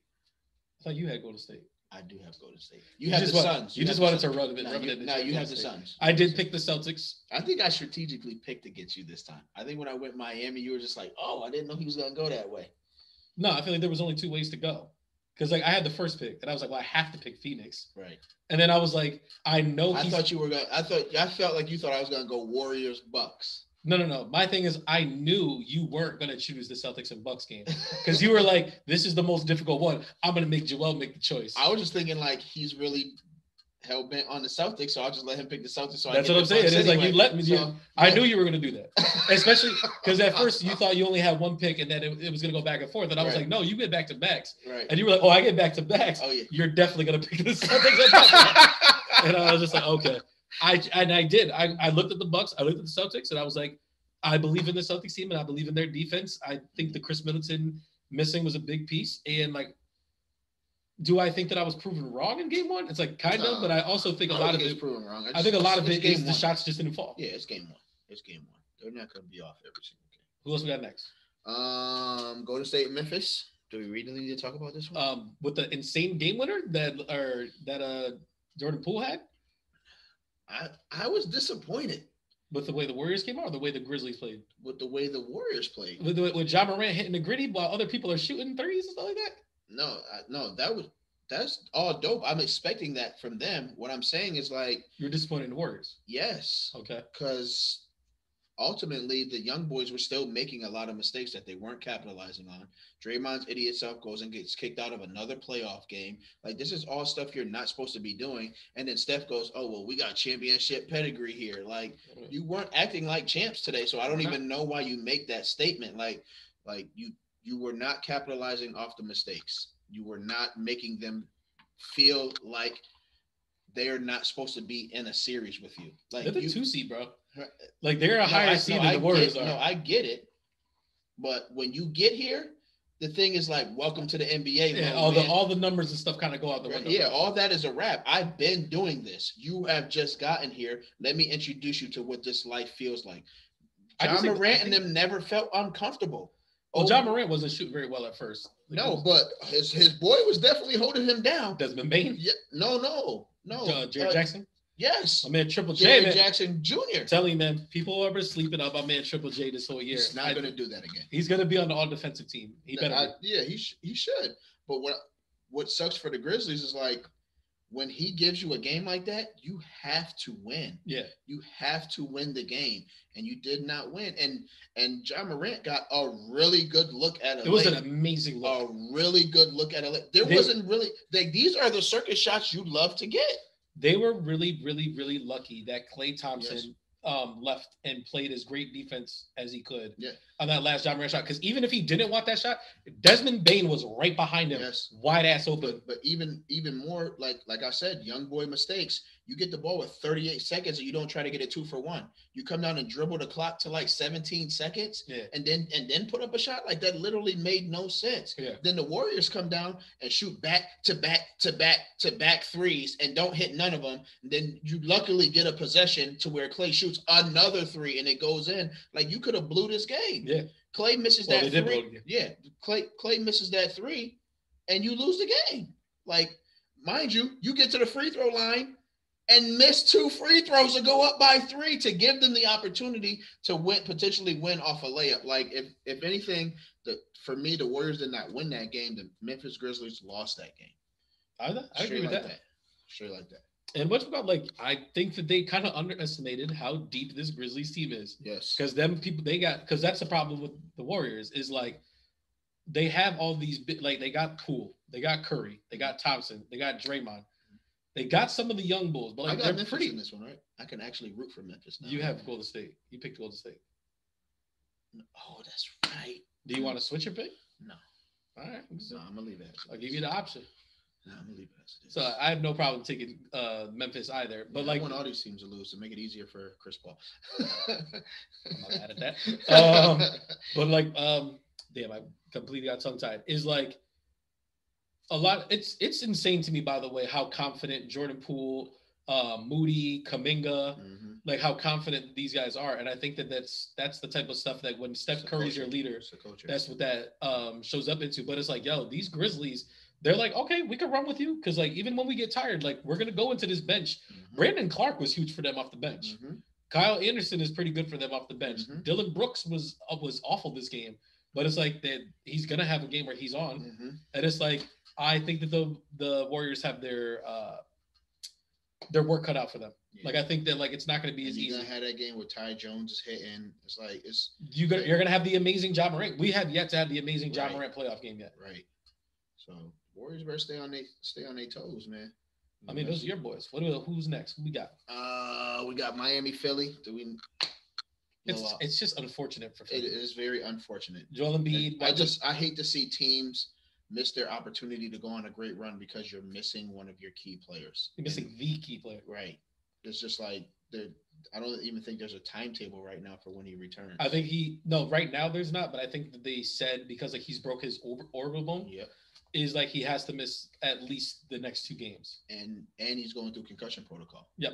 So like that means because they're playing tonight, that means potentially you're gonna be 0-3, and then you're gonna try and bring Joel Embiid back. Right. I don't think that's gonna move. Nope. And he has to come back with the face mask on and adjust the shooting and doing everything with a mask on his face. And he already tore the ligament in his pinky. So like, if you're Philly, sucks. If you're Philly, don't you shut him down? Yes. I feel like that's the best thing, best course of action. Yes. And I think it was Bill Simmons that said unless Philly mess around and win a couple games. That's what I'm saying. That would be the only difference. That he can do that. That he can win games? Or that he can win games in Philly? That he can win games in Philly without Joel Embiid.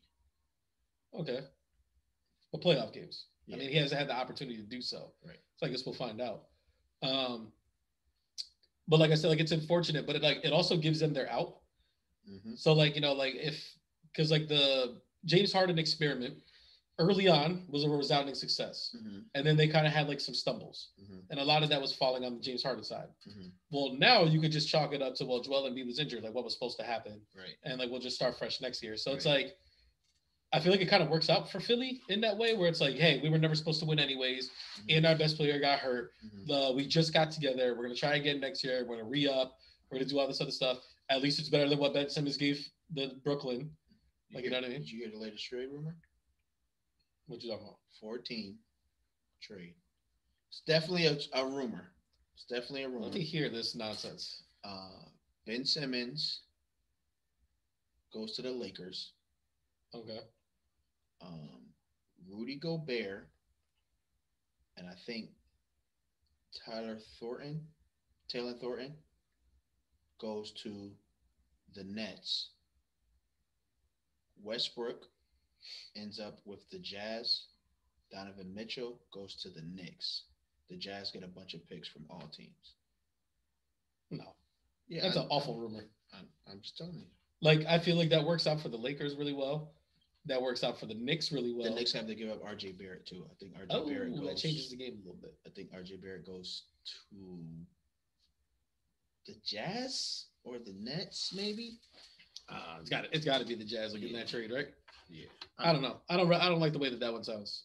But like I think this series is kind of done too. I think and the thing is like the Heat, like Jimmy Butler specifically hasn't looked that great so far. They've just been solid. Yeah, he's been doing what he needs to do to keep everybody locked in. I think Jimmy is in the position. He's a very smart player where he knows there is no Joel Embiid.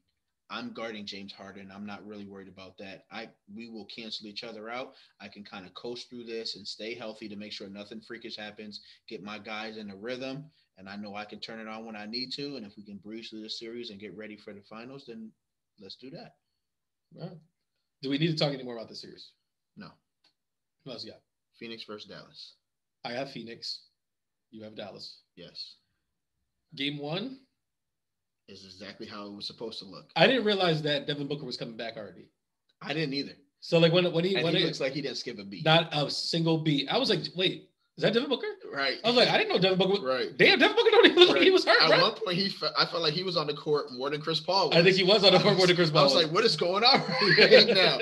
Yo, listen. I thought he was on that Chris Middleton timetable. Right. I feel like Monty is like, hey, listen, let Luka get 40, man. Let him get 10 boards. Let him get 8 assists. I don't care. We are not going to lose to Luka alone. Don't let nobody else act crazy. Like Cleaver had hit like 5 threes. The man went for a dunk and fell on his spine. My God, bro. Oh my God. That was like almost scary. I was like, oh my God. I was like, why did they fall like that? All his Sonic rings came flying out of his body. He could could not play. I heard the Grand Theft Auto wasted. Right. I was like, oh. Yeah, that man couldn't. He could not hit a shot after that. They made sure to put Jalen Brunson, Spencer Dinwiddie in those clamps. Yes. They were like, go right ahead. Yes. Luka. That's what I said, Luka. At one point, and because Crowder's a really good defender. Yeah. And he will take a hard foul before he just lets you walk by him and get a dunk. Like at one point, he was just like, it almost looked like he was looking to the corner to see if Luka was trying to make the extra pass and just let him go right by and get a dunk. Oh, don't do that. Sorry. My goodness. I'm covering my mouth, though. Oh, my goodness. I'm covering my mouth, though. I'm not talking about the breath. Don't be killing the vibe in here with that. Sorry. Oh, my goodness. Time out. Technical foul. Flagrant 1. Sorry. It's all right. Don't worry. You gonna Draymond me? Don't worry about it. No, he's flagrant, too. But, yeah, it's just he got downgraded. Yeah. Oh, word? Yeah, he downgraded to flagrant 1. But he's already kicked out the game, so why does it matter? I'm not going to get into it. But, yeah, so I think so he can't get kicked out because 4 total flagrant fouls means you get suspended. Yeah. Got you. But yeah, they were just like, Luka, do what you want to do. Like even in the fourth quarter, I'm just like, yo, they cutting into this lead. It's like down to 6. It was like, Luka, do whatever you want to do. We got everybody we need over here. They're gonna have you looking like SpongeBob and Patrick when they first went to Sandy's house. Like, right. That man gonna be on the bench looking like Jokic. Go right ahead, bro. Word. So, Jay Crowder gonna put you through the ringer. We gotta put Cam Johnson on you. We got Mikal Bridges. We got all these brothers, these young boys. Young legs. They're gonna make sure they're gonna put that weight on you, man. Yeah. So sorry, man. It was a good run. I know. It was a good run. Like, maybe you could go join your team owner on Shark Tank or something, man. But this is it's a wrap. Easy point for me. Wrap. Yes. Okay. It's a wrap. That's all we got for basketball. All right. What's the next? We got some home cooking. I'm coming home again. Do you think about me now and then? Do you think about me now and then? 'Cause I'm coming home again. It's time for some home cooking. We'll be nasty and local resin. All right, so I got a few Still updates. Think I'm yawning? Still think I'm phoning it in?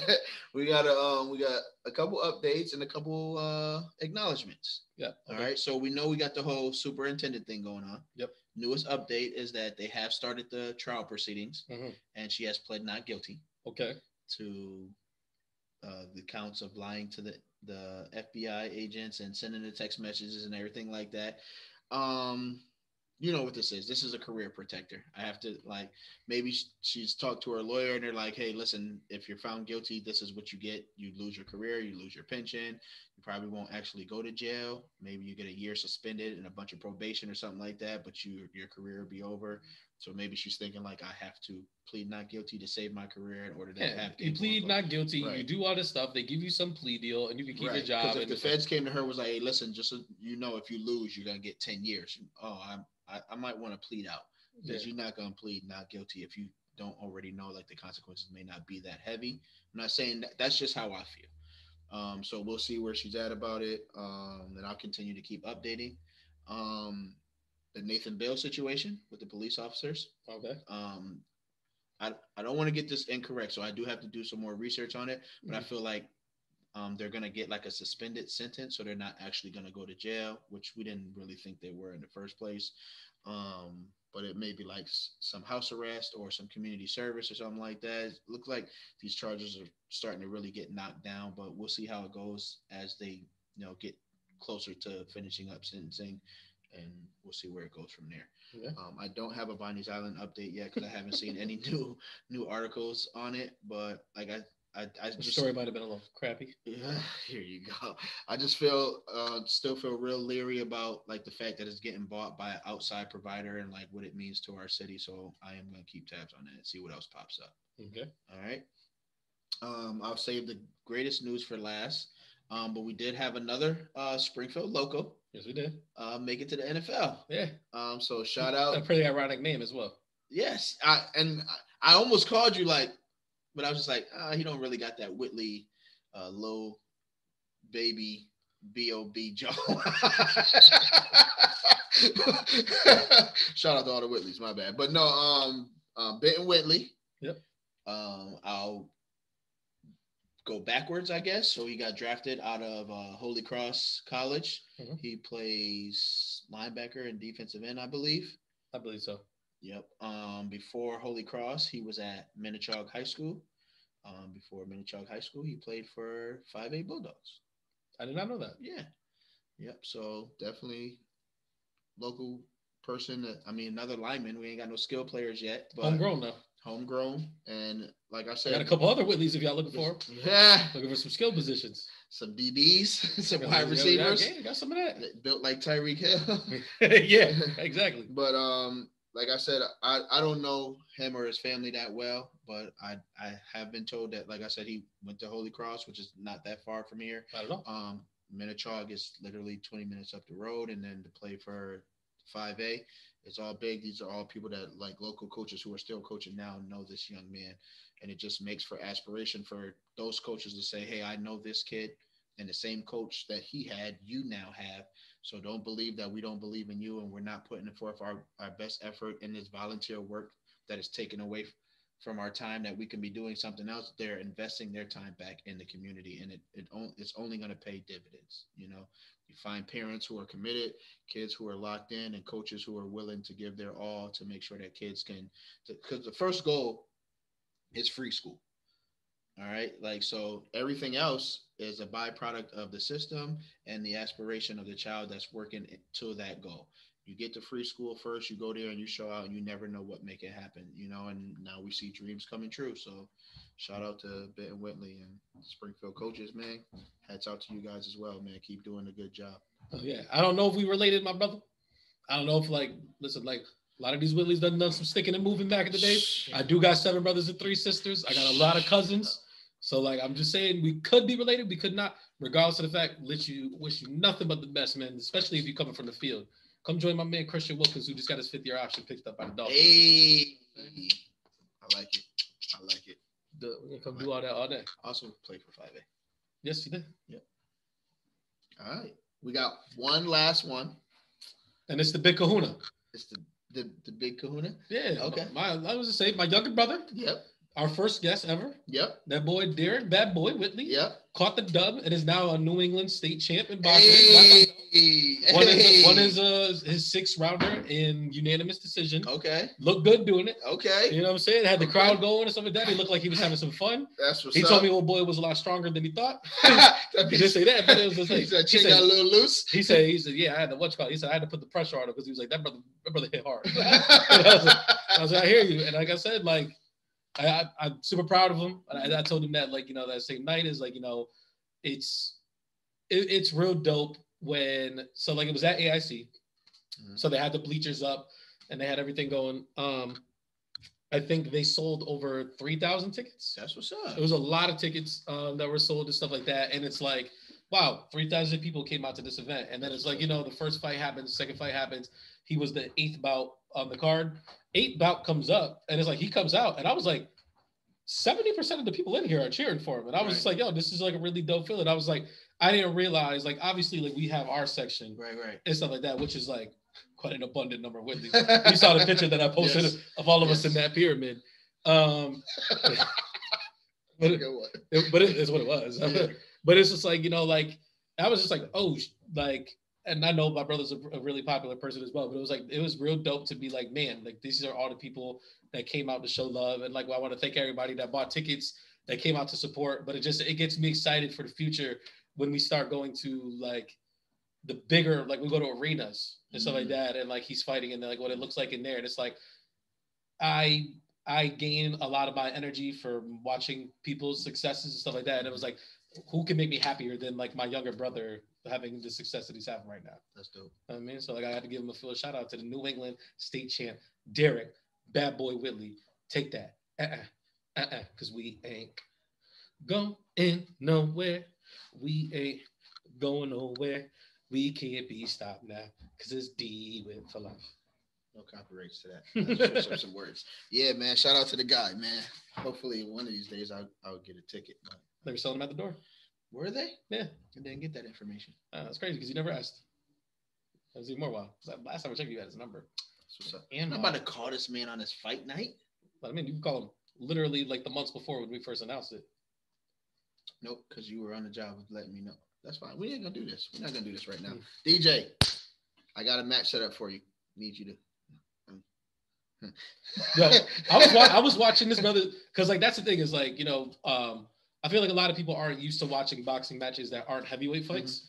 So it's like they're just like, oh, like why doesn't he do this? And I was like, well, he's not like strong enough to like really like lay people out. Like he doesn't have knockout power. But I was like, it is incredible, my brother's reaction speed. Oh yeah. And like I'm looking and I'm just like, man, I remember like 4 or 5 years ago, we got into like this real big argument. And he was saying some real sly stuff. And I was just like, I'm about to swing on this brother. And I was like, and I did not. And I thought about it like that night as I was watching him fight. What you doing? As I was watching him and I saw like how he was dodging his brother's hits. And I was like, I made a great decision not swinging at this brother. Like, you know what? Because like he said, he got his little rocks off in the conversation or whatever. But I was like, I didn't wake up the next day with a slumpy eye. Because I'll tell you what, after all these years and after all that stuff, they can't say that they beat my ass. So I'm still big bro and I still got big bro status. Because we ain't never gotten to that point where like, we had to test that out. He was like, we're going to fight. We're going to have a battle of the mind. Put your hands down. But tell me this, brother. Can you see me on the battlefield of your consciousness? What is high? What is higher? All right. Well, yeah. Shout out to the homie Bad Boy, man. We're going to move over to the Blitz. Do it. Man, get out my way. Watch out as I come through. Busting in your line, cracking numbers in too. When I bring that pain in, what you gonna do? So lace up your cheeks and get shake out your shoes and clean out your locker. I'm out to get you. Why are you laughing? I'm about to hit you. All those bars are so relevant to the show getting canceled.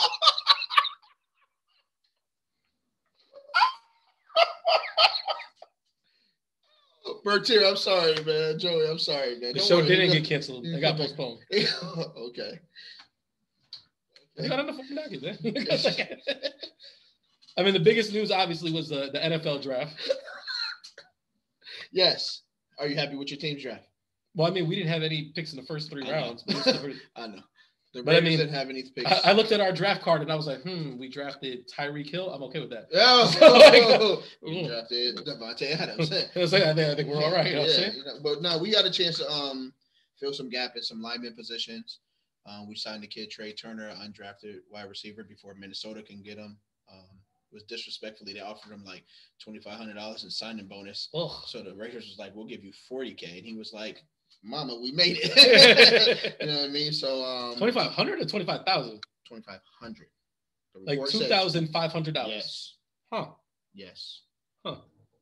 Yes. They might have forgot a zero in the report. If they did, then that's on them. So either way, the Raiders end up grabbing him up. I'm anxious to see how he looks, because I'm pretty sure he's going to be a slot guy in those times when Hunter Renfrow may not be on the field, or he could take that other side of the field from Edwards. We'll see what happens. I do think that, like, for this draft being as like boring as we thought it was going to be, it was actually pretty exciting towards the middle, because like there were a lot like I don't want to say surprise picks. I think we're kind of past the point now of the years of dumb GMs, because it's like even in the NBA, like you don't see very many Anthony Bennett's anymore, or like you don't see any Evan Turners going in the top, or like stuff like that. Like guys are like really secure about their jobs, and like they know who they're picking for the most part. And like they did a really good job this year of like not telling people who the picks are, or like, you know, like to be one of them. What's his name? Kayvon, the one the Giants picked. Yeah, I know. Is it Kayvon Johnson? I don't know. Whatever his name is like, I think Kayvon Turner. I think no one knew that the Giants were on him, and it was like. And another thing about this draft, they had a really good draft. This draft went flying by. Yeah. People knew who they wanted. They were like, as soon as players were getting picked, they were getting the pick is in there. I was, snap, like, we really moving. They knew who they wanted. Because usually, like, they waste the entire clock. Ohio State showed out again. I think they had like 4 guys went in the first round. Yes, they did. Yep. Good job. Do you have a favorite one, or a favorite landing spot for one? I wanted all of them to land with the Raiders, but that's not how it works. Chris Olave. Yep, going to the Saints, and I'm pretty sure Olave's first year was Michael Thomas's last year. That's pretty crazy. It is pretty dope. And as soon as he got signed, because we haven't heard of Michael Thomas signing in I don't know how long, and I almost thought he was going to request a trade. I still think he's going to request that trade. They signed Olave, and he sent the tweet. I was like, let's run it up. You know with Jameis Winston. You never know, man. Jameis is not a bad quarterback. Well, I've always said that I don't hate Jameis Winston. He's not a bad quarterback. You got 2 young wide receivers, and Olave can easily take that number 2 spot over there. Do you want me to go through the top 10 picks real quick and like kind of like give like a quick thumbs up? I know Garrett Wilson also went somewhere too. I want to say the Jets. Yep. Yeah. There you go. The Jets had an amazing draft. Yeah, I mean, well, you had 37 picks. You better get it right. But like, all I want to say is like they got the corner. Yep. Sauce. His name. And I was just like, I really liked him. And then it's like they got Williams and stuff like that. And I was like, man, those practices between those two are going to be dope. And I was like, the Jets are going to be a dope Madden team because a lot of those guys are in there. But the first overall pick went to the Jacksonville Jaguars. They took Trayvon Walker. Number 2 was Aiden Hutchinson, went to the Lions. Derrick Stingley Jr. went to the Houston Texans. Sauce Gardner went to the Jets. Kayvon Thibodeau was his name, went to the Giants. Akeem Ekonwu went to the Panthers. So this is another thing too. Like I watched it with my boy Pythagoras. And the thing is, you never really know the offensive lineman name unless they're like really, really dope offensive linemen. So all we want to see when we see your highlight clips is I need pancakes. And I was like, I need to see you clearing people out. I need to see you moving too. I need to see you moving, and I need to see you clearing people, and I need to see nobody getting by you. Right. And there was quite a number of offensive linemen that were doing that. I'm going to get to my favorite one in a second. Evan Neal went to the Giants. Drake London, the wide receiver, went to the Falcons. Charles Cross went to the Seattle Seahawks. Garrett Wilson to the Jets. Chris Olave to the Saints. Jameson Williams to the Lions. The Lions are looking interesting as well. Jordan Davis to the Eagles. They weren't bad last year. They just couldn't win games.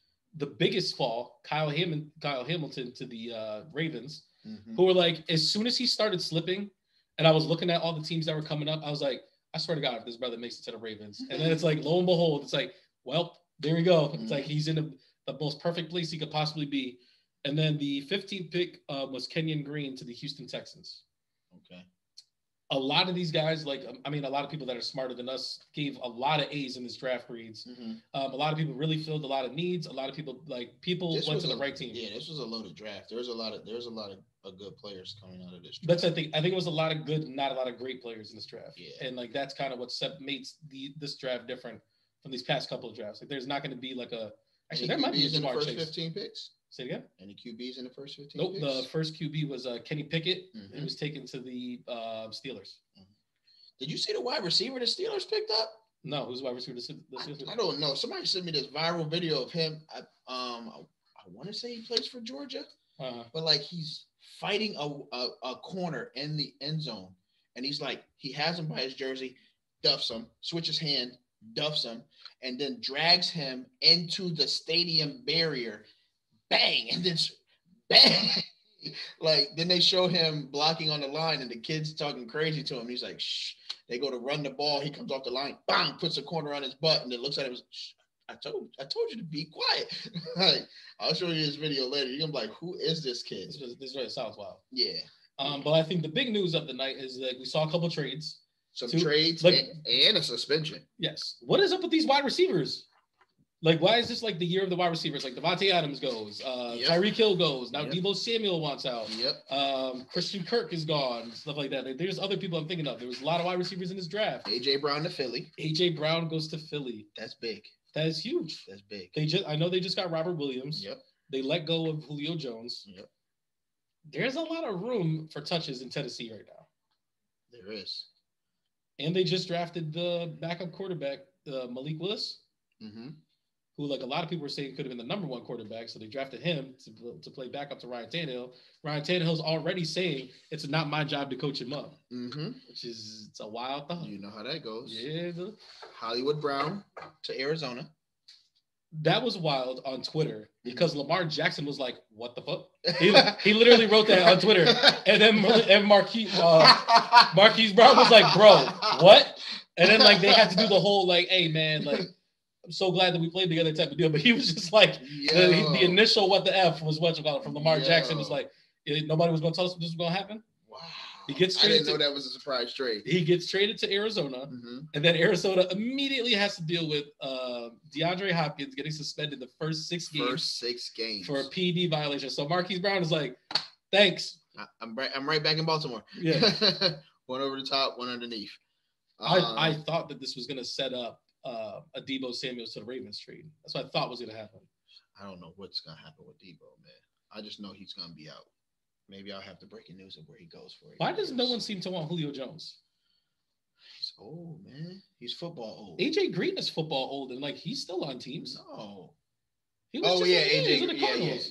Yeah. You're right. My bad. I don't know. Like to me, like he's football old, but it's like. You're trying to tell me, so this is the type of things that I love to do in Madden. Like when you start a Madden season, it's like, oh, Larry Fitzgerald's in the free agency pool? I think I will. Yeah. It's like, yeah, Julio Jones is in here. It's like, absolutely. And I'm going to put him at tight end. I'll put these wild numbers. Yeah, I don't know, man. I don't know. Because like Julio Jones to the Ravens? Julio Jones to the Raiders? Oh my God, brother. Nobody wants to go to the Raiders anymore. There's not enough touches there. There's Devontae Adams definitely wanted to go. Wanted. Yeah, and now he's there. Exactly. Okay. And no one else wants to go there. Like wants. Yeah. And Honey Badger went to the Saints. Why? What do people see with the Saints? Because if they see what I see, they wouldn't go nowhere near that team. I don't know. I mean, he's going to be over there with Marshawn Lattimore. This is true. Maybe they feel like they can turn it around, man. Honey Badger got that type of energy, man. I'm pretty sure Alvin Kamara's hurt for the beginning of the year. Oh, I didn't know that. I'm pretty sure he tore his ACL towards the end of the year last year, didn't he? He had like a pretty big injury towards the end of the season. You sure about that? Pretty sure. Because they shut him down and everything. And it's like, I think just because the team was trash. I'm pretty sure Jameis Winston got hurt. We know that. Someone else wound up getting hurt. Taysom Hill got hurt too. Yep. And then Michael Thomas. This man was like, Coach, maybe I'm not a QB. Tell me, Tim, I won't be coming home this Christmas. That's a real one. That's a real one. Because it's just like, once we started with that, I was like, he's going to say something stupid. And it's just like, because I can picture Taysom Hill saying some dumb shit. And then it's like Michael Thomas wasn't playing. And I feel like we both thought he was like, I'm waiting for the Michael Thomas trade request. Mm-hmm. And then it's like, they get Chris Olave. Mm-hmm. And I'm like, damn, I was like, damn, that was a good pickup. Mm-hmm. Then they get Honey Badger. And I'm like, why are they making this team to just be a middling team in the NFC just to piss me off? Like, all these good players are going to go to this team to do nothing. Nothing. Oof. Are you picking Michael Thomas in fantasy? Yes. Second round pick? I might go Chris Olave over Michael Thomas. I ain't got a lot of you, man. Ole, Olave. Listen, man, that guy. But Jameis Winston throwing the ball. This is Chris Olave, bro. I believe in him. All right, this man, he will go and get that boy. He will go and get that boy. He might mess around and revitalize Jameis Winston's career. Possible. So we'll see. Right, what else we got? And last but not least, cap or cap. So I feel like we do this every week. Yeah, man. Just say it real quick, and I'll tell you if it's cap or cap. Mark Davis said he wouldn't have a problem with signing Kaepernick. Mark Davis is the GM for the Raiders? Yes. Cap. K or C? C. Yeah, I think it's cap as well. I think he's just putting it out there as his final apology for the John Gruden mess. It would be nice if he did sign Cap. I wouldn't have a problem with Cap being back in the NFL. And for two reasons. We get basically a better Marcus Mariota if we still want to run different packages with Cap. Mm-hmm. Two, he could definitely compete for that job with Derek Carr. And quarterbacks get better when they have somebody on their boots who could potentially take their snaps away. But it's like, you can also damage your quarterback by like that too, because like everybody always says the fans' favorite player on the team is the backup quarterback.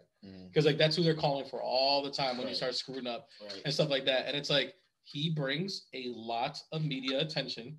Mm-hmm. So it's like, you already know once he starts messing up, it's like, everybody's gonna be like, Cap. That's what you guys say. Yeah, cap. I'm definitely would buy a jersey. Damn, a Raiders Kaepernick jersey would be pretty fire. Mm-hmm. That joint he would instantly be the number one selling jersey in the NFL. I agree with that. Instantly. I agree with that. Because there's no rookie. And it's like, unless it's Tyreek Hill, maybe? Devontae Adams, maybe? Devontae Adams is going to be up there. The Raider Nation. Deshaun Watson Brown jersey. I'm trying to think. Oh, no. What are we talking about? Russell Wilson jerseys. Russell Wilson Broncos jersey is not about – this is probably going to be the number one selling jersey. Mm-hmm. You got to put Tom Brady up there again, too. Yeah, but it's like a lot of people who got their Bucs jersey, like they already got their Bucs jersey. Mm-hmm. If Aaron Rodgers would have went to another team, I would have said he would have been number one. But I think Russell Wilson's got it. We'll see. That's a good combo right there. That's pretty dope. All right, well, that's it for the Blitz. Last but not least, we got heavyweight levers. You always say last but not least, but don't forget we always got the Raisinet and the cultural jump. You're right. My bad. Hold on, I'm about to burp. Man, this man went from yawns to burps. Jeez. The thing is, I've been holding in this pee that I want to do too. But I was like, I know if I try to do it. Flagrant 2. If you get up, I know. Sing, that's what I'm saying. Sing. Dance, monkey. Dance. What you won't do? Eat the cake, anime. Do for love. No, sing the song the way I told you. What you won't do? What you won't do? Do for love. For you tried everything, but you don't give up. You good over there? I'm sorry, my bad. I was reviewing the script. Tiki Barber over here fumbles McGee. All my fingers is like, we don't want to work right now collectively. All right, it's on you, man. Thanks for that intro. Appreciate it. You want me to set you up? Yeah, that's what we're supposed to do. All right, so this week, because last week was Uncle Raisin, we will be hanging out with Dr. Crack. Sounds crazy. That's actually probably the best nickname you've given me in time. Dr. Crack is up there. DC. That can end up on a shirt. Right. Dr. Crack could be on a shirt. Oh. I don't know how many people buying that shirt. It means so many different things. But we will be taking a standpoint from I always hate saying this because it feels so criminal to say it. Like it feels like but it's like the single side of things. Yeah. All right. And our topic for today is all right. So I felt like last time we didn't do justice to my communication conversation that I was trying to have. Sorry, not sorry. We did wind up going down like a rabbit hole of something else. And like, what I wanted to do was kind of revive and return to that and like kind of rejuvenate it and do the way that I wanted to do it. Okay. But then something came on Twitter yesterday. Oh, snap. And it, like I said, it caused a bit of a scuttlebutt. So then like it kind of a what? Scuttlebutt. Oh, I thought you said skittle. Like, what is that? What does that mean? No, not scuttlebutt. What does that mean? No. So like I thought it was a pretty interesting thing, and I thought like we could talk about this situation, and then it could lead into another conversation. And it's like we'll kind of take a break from like our scheduled programming from what I've been doing for the most part. So the conversation was, and it was like some girl asked this on Twitter, and she was like, as a man, and it's like, granted, we're gonna watch Bukala. We're gonna play it from like both sides or whatever. Loaded question already. Oh, it was pretty loaded, and like I thought it was a pretty easy answer, but then like as I'm reading the comments, I was like, apparently it's not as easy as I thought, because some people just have different ideas on things, and I feel like you're gonna have a different idea on this. So like I'm gonna play the situation exactly the way it was played out on Twitter. There is no underlying other issues going on here. This is exactly the way it was played out on Twitter. There's no other hypotheticals. Why is he coaching me? I'm still drinking my green. This is the only argument I need, Sean. So the question was, if you're a man and you are dating women with kids, are you obligated for when you come over and you bring food? Do you offer to bring food for the kids, or are you only bringing food for you and your girl? Dang, there's so many different ways you could go with this. All right. I want your answer, because first of all, I've been in this situation, so I already know how I'm gonna play it. So like, I'll let you do yours, and then I'm gonna digress into my story. All right, so because you're making me revisit a person that I'm not anymore. Okay. Slime ball raising. Okay. Says yes, but they're not eating the food where we are, because I want them to be full and fed and out of my hair so I could hang out with their mama. Okay. All right. Invested raisin says you don't start feeding children that don't belong to you, because you're setting yourself up for failure. You're setting that relationship up for failure, and you're setting those kids up for failure. Do you want me to touch on each one? I don't want to steal away your segment right now. No, because then like I think we're gonna get a little bit deeper, but like at the same time, I know we're running late as it is, so like I don't want to spend too much time on it. So like if you can kind of give like a 2-minute. Yeah, that's fine. So you're setting yourself up for failure because you're making connections with kids that you may not have a long-term relationship with. You understand? So you may find yourself emotionally connected to this woman because of kids that don't belong to you, and then it makes things very difficult for when you jump into your next relationship. It jeopardizes the relationship you're trying to build with this woman because she sees you in a light of other than just dating because of the way you interact with her children. Right. So now she's thinking of all these hypotheticals when you may not be really trying to get there. You just want the kids to be cool with you because you hollering at their mom. You know what I mean? Right. Lastly, you're setting the kids up for failure because they don't know anything about dating. All they know is that there's a cool guy who treats my mom nice, gets us nice things, and hangs out with us. And as soon as you're not there anymore, that feeling of abandonment or damage that they may have already gone through, trauma or healing that they may have been trying to get through, is just instantly reinstituted every time a male comes into the house and then leaves the house. I think all that was like really well said, and then like I'm pretty impressed that you got that in under 2 minutes. I appreciate it. So I've been here before. Okay. So like, okay. Like as I said, like I'm in the dating game, and it's like I'm in my mid-30s. There's very few like relationships you can get into where people don't already have kids in their their lives. Gotcha. So you kind of got to play it like the first things first. I always play it like how the woman wants to play it. Freaks all the honeys. Oh, I thought you were gonna finish it. I play it how the woman wants to play it because like I feel like there's two very different streets that women ever go on. Okay. Either you will never see my kids unless we're getting ready to get married or something like that, or my kids are a part of my life, so if you're dating me, you're dating my kids type of deal. To those that say you're dating me, you have to date my kid or stuff like that, I always say the way we talked about before, like there's levels to this and like there's membership tiers. I am not interacting with your kids unless we are boyfriend and girlfriend. If we're dating if we're sneaky linking, if we're booty calling, if we're doing all this other stuff, I do not want to see your kids at all. Yeah. And it's like, I think that's in their best interest. It's in my best interest, and it's in your best interest. I don't want you to have to answer no random questions about why there's random dudes in your house. I don't want the baby daddy drama that comes with it, like all this other stuff. Nobody's cousin, uncle.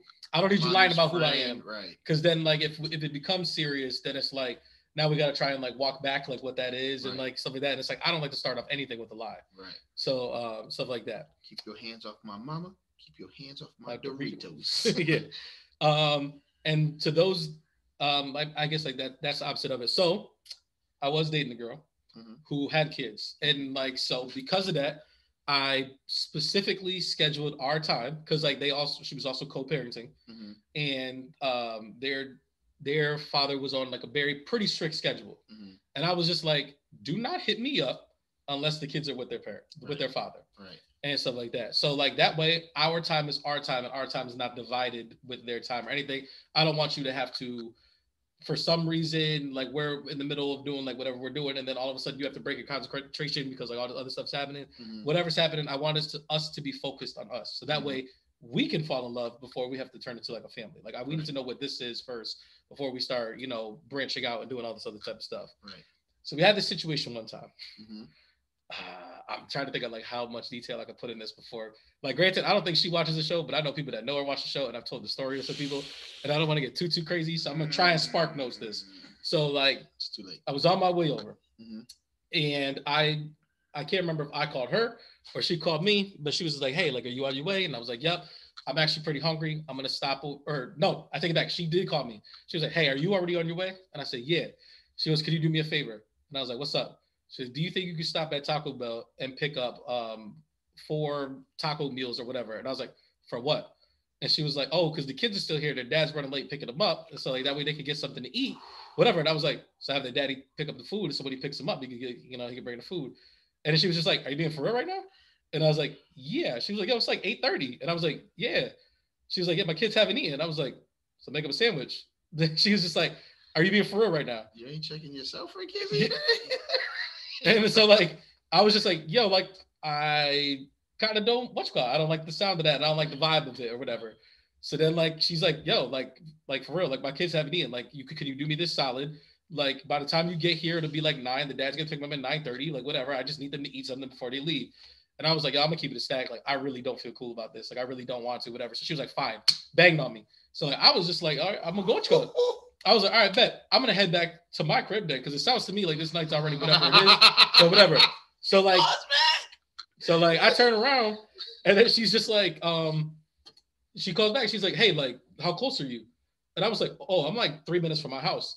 And she was like, "Why'd you turn back around?" And I was like, "Well, you banged on me." I was like, it sounded like the vibe was already messed up. She was like, "No, like, were you being for real about?" Because like, I joke a lot. So she's like, "I thought you were joking and that you weren't really." I was like, "I am really not trying to buy your kids these tacos." I was like, "I don't think you understand like what I'm saying." I was like, "I'm not." So then she's just like, "All right, don't worry about the tacos. I'll tell the dad to do something or whatever and stuff like that."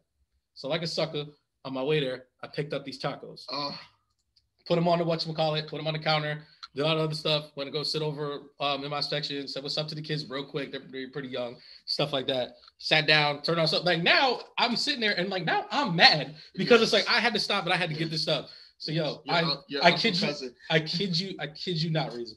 I'm sitting there and like all I hear is like, and I'm just like, she said 9:30, yo, it's 9:45. Where does my, like, you know what I'm saying, doing all that type of stuff. She goes, and she like comes back over. She's like, "Hey, like, my kids don't eat sour cream and cheese, and you got sour cream and cheese on these."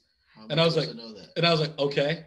And she was just like, "You gotta go get more tacos." She said, "Can you bring them back?" And I was, and like, Raisin.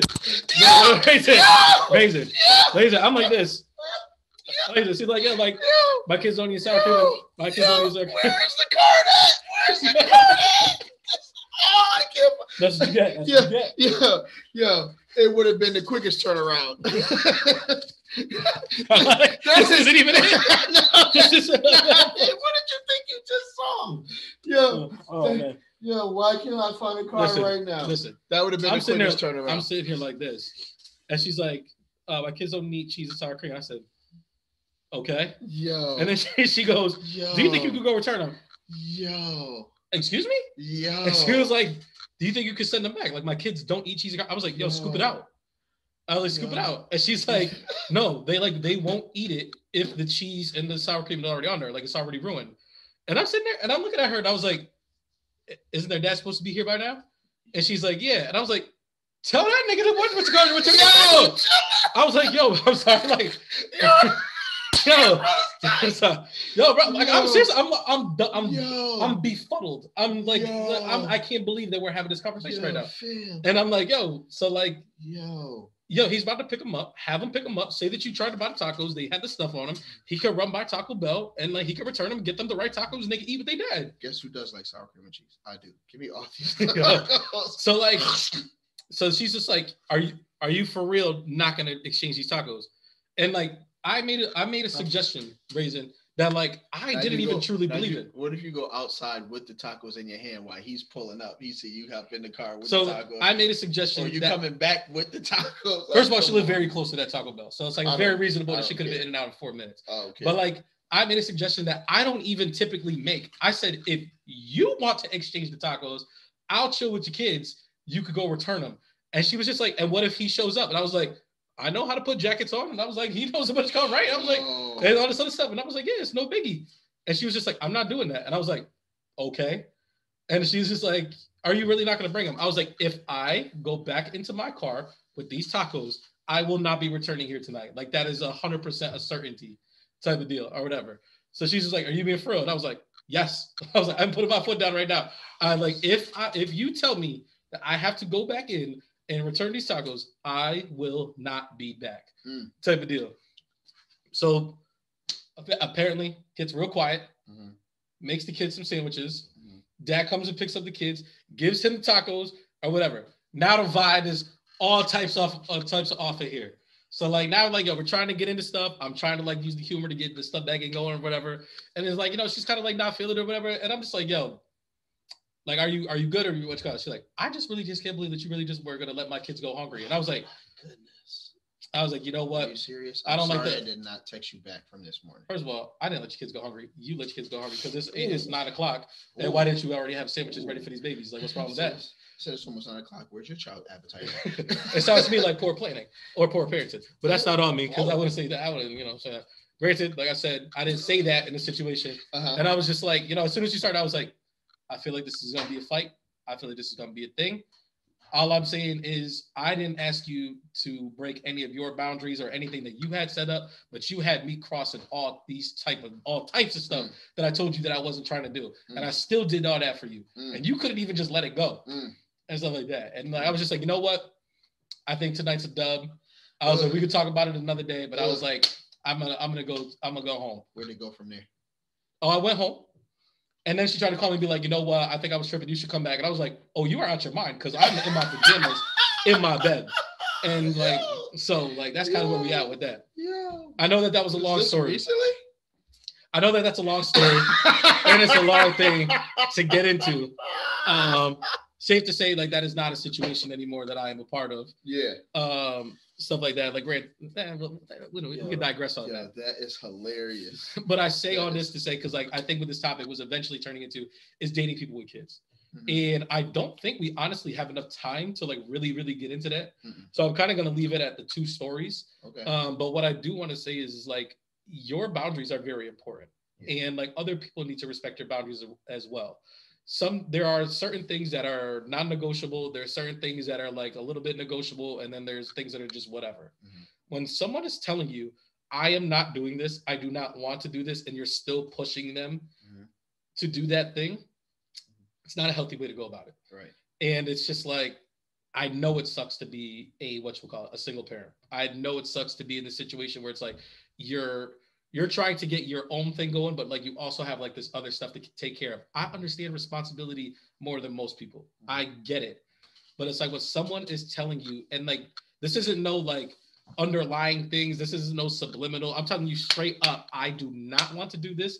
I do not like to do this. I do not want to do this. It's like, you kind of got to let it be what it is. And it's like, you got to kind of struggle with it. And it's like, was I wrong for my part in that story though? Not do you think I think that I did a little too much. I think so too. Okay, I'm just saying. Where did I go wrong? I should have never picked up them tacos, right? Should have never got them tacos. I should have when I originally turned around, I should have just went to the crib, right? No, when you came back, you should have came back with tacos the first time. Okay. All right. Set yourself up for failure. Once you were in the clear, don't put yourself back out of the clear. That hour and some change that I was going back and forth, like going down Sumner, going down Parker, doing all that stuff, you could have made 17 sandwiches. I get it. Don't buy the tacos, bro. You're right. But ultimately, if I had to add any, go ahead. I'm gonna say you're also a co-parent. What is Dad doing? What is Dad doing? Rich, them tacos. You have now put yourself in the triangle of parental support. Thank you. As you bought the tacos. Thank you. Something that I did not want to do. Because Exactly. she was doing the whole thing like, oh, I'll cash app you. Like I was like, yo, the money's not the problem. I was like, getting 4 tacos or like whatever. It's like $6. Like that's not the problem. It's the principality.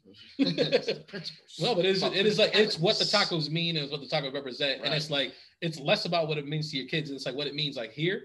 Because it's like now you think that like I can just like whenever I want, like I'm gonna bring stuff for your kids, like I'm gonna do this or whatever. And don't get me wrong, there's been times where like I've gotten bigger stuff. Like if I'm gonna buy us like a pizza, I'll buy a party size because I'll be like, yo, like you can use this leftover pizza for your kids tomorrow and do stuff like that. That's whatever. Because first of all, they ain't here. They're not eating the pizza with us, stuff like that. But it's just like, yo, like it's considerate. But it's like there's a difference between being considerate and then like I'm in this. Yeah, I'll just basically leave it at this. Is just that don't ruin the kids while you're trying to heal yourself. Straight like that. Because like ultimately you're probably gonna date several different people or be in several different relationships until you actually find where you're supposed to be. And every time you introduce those relationships to your kids, it could be damaging them and you not know it. They cannot be able to verbalize how they feel when they see someone they like there and then not there anymore, and now they're being introduced to somebody else some months later or a year later or whatever it is, and those things become hard for children to process, and then you find themselves not knowing how to build proper relationships based on how they've seen you be in and out of relationships. The Twitter comments were a little bit crazy on this one. I believe it. But like there was one in particular that it caused like another side conversation, and it was like the guy and the girl went on a date and he was getting ready to bring her home and they wound up stopping at like McDonald's. I think it was McDonald's. It was like they stopped at McDonald's and the dude and the girl was like, hey, like, can you pick up a Happy Meal for my daughter? And he said, no. And whatchamacallit? And then she was just like, are you being for real? And he said, yeah, I'm not paying for your daughter's food. Like, this is literally like our second date. And you want me to start paying for your daughter's meals or whatever? And stuff like that. And she was just like, I bet. And they never went on another date again because of that. Because she was like, yeah, because that's the type of dude that he is. I don't need that type of negativity in my life. And I was just like, did you not have enough money for the Happy Meal? Where you could have been like, here's $7 and you could have got the Happy Meal or whatever. Oh, she was in the car with him? Oh, yeah, they were both in the car together. He was dropping her off. He was dropping her off? Yeah, like he was like, hey, like I'm going to get you like, you know, Big Mac, nuggets, whatever. I'm going to get you your stuff. And then she was like, yeah, can you add my daughter's Happy Meal to that? And he was like, no. Yeah. Nah, I mean, on the second day, if you ask her for that, I can only imagine what the third or fourth day gonna look like. Yeah. She was like, oh, we've been on this date for like 2-3 hours. Like, and my mom said that my daughter hasn't eaten yet. I'm like, oh, that sounds like a problem for when you get home. You got to take care of. Word. Or you can hit up No DoorDash. hot pockets or nothing there, huh? Yeah, like sounds like poor planning and poor parenting. Sheesh. But do you have a cultural gem? I do. I do. That was a crazy segue. Because like I don't know, I didn't know how to end it, so I was just like, let's just end it. Shine bright like a diamond. You should have ended it the way you should have bought the tacos. Sucker. I went into the early 2000s with this one. What? Okay. I went into the early 2000s with this one. Okay. All right. It's a good movie. I really enjoy this one. Your boy is in it too, so you might enjoy it. But it's none other than the movie Crash. Whoa, very divisive movie. Yes. Even though I know it won Best Picture. But a lot of people talk about it's not Okay. And a lot of people talk about it's not even that good of a movie for it to have been up for Best Picture. No. I thoroughly enjoyed the movie. Yeah. Came out in 2004. We have Matt Dillon, Sandra Bullock, Don Cheadle, Brendan Fraser, Terrence Howard. I don't want to say her name wrong. Danny Newton. There you go. Thank you. Ryan Phillip, he was in the Outkast video. Did you ever know that? What Outkast video? Hey y'all. Is he? He's the one who introduced the group. Oh, okay. I just remember from Cruel Intentions. He was also in Two Guns. He was. The Way of the Gun. The Way of the Gun. It was him and Two Guns is Ryan Reynolds and yes, he was in The Way of the Gun. It's him and Benicio del Toro. Ooh, really good movie if you've never seen it. Jennifer Esposito. You got my boy Michael Pena. He killed it. He tried to kill to me, bro. He killed it in this movie. He definitely killed it. He was definitely the best storyline in the movie. Yes, you got Ludacris. You got Lorenz Tate. Oh my goodness, you got Loretta Devine. You got Keith David. Like I could go on. Like this was a star-studded cast. Like it was so many people in this movie. And like you said, it's a bunch of different storylines happening in the movie. They all go through a traumatic experience and how they outlive or go through the trauma of that experience. People say there's several different reasons why they call it the movie Crash.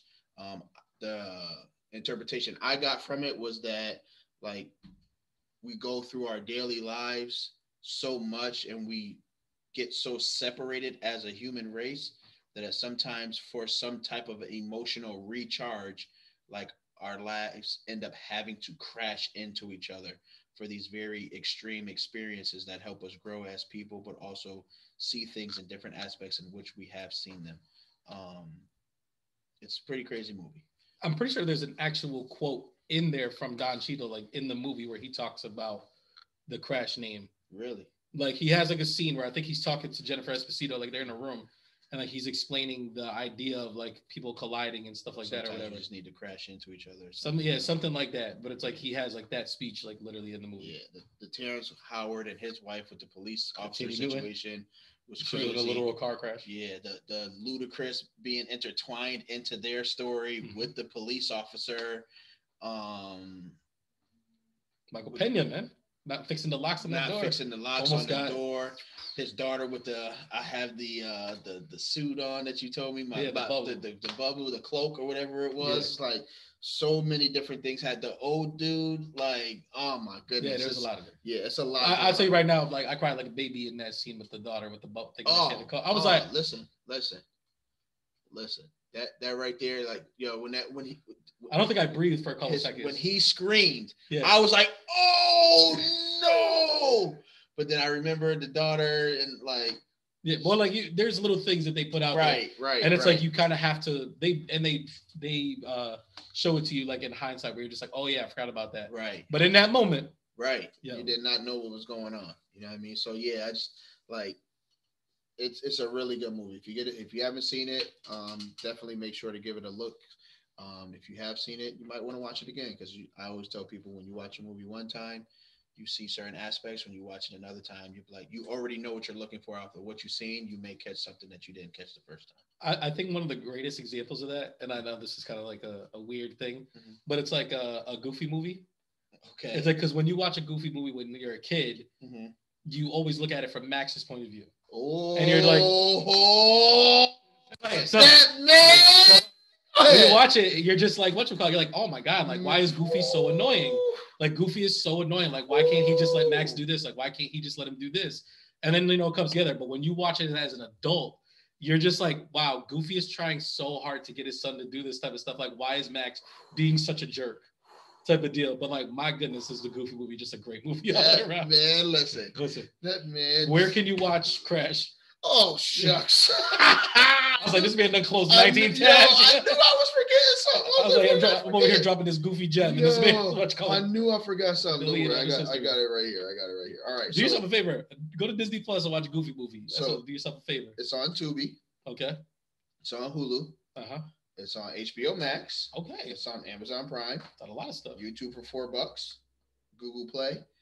And of course, it's on that Voodoo. I don't know. In association with Fandango. Yeah. Word. So they might owe you some money. Tell you, man. All right, you done watched several movies, man. I use the Fandango. I use the Fandango. My platinum status on Cinemark is like gleaming right now. Like, right. They're trying to figure out what they put me on next. Like, you on Diddy? Right. Like, do we put you on? Right. Named Ashley, what do you go? They're gonna have a seat named after you. They're gonna have a gold star in the movies. Like, don't touch that. Like, hey, is your name on this? Actually, it is. I did get confirmation that someone did wind up watching that Nick Cage movie that I recommended, Mm-hmm. and they were like, "Dude, it was fantastic." And I was like, "That's all I needed to know." That's all I needed to know. And they were like, "Yo, you're definitely right. I'm glad I didn't bring my girl to see this movie, but it was a perfect bro movie." Right. And I was like, right. "That's what I do. It's what I do. It's what I do. Okay. It's what I do. Okay. What's your Raisinet? I got you. Okay. So when I was thinking about this Raisinet, I felt like I had said it before, but I don't think that it's something that cannot be said enough. Mm-hmm. The summer is vastly approaching. People have been in their house for I don't know how long. Too long. We are just being able to feel the sun rays on our body again and feel it in the presence of where we feel comfortable being outside and not having to like not bump into each other or wash your hands every time you touch a handle, like stuff you should be doing anyway. But like we're in a more comfortable state going into this summer than what we were last time. Mm-hmm. I'm really starting to see some scary things already, and I'm concerned about the behaviors of human beings going into this summer. So I'm just asking everybody to do an inventory check, have a reality check, and just make sure to check your emotions and not get beside yourself as we begin to intermingle amongst each other going into these summer days. 50 said it's hot out this piece. That's a good enough reason. You know what I mean? So the last thing we wanted to do is get our brains baked and then start acting foolish. And then a bunch of people end up in strenuous situations or losing their lives because we don't act like we got any common sense. What have you seen so far? So basketball AAU has started.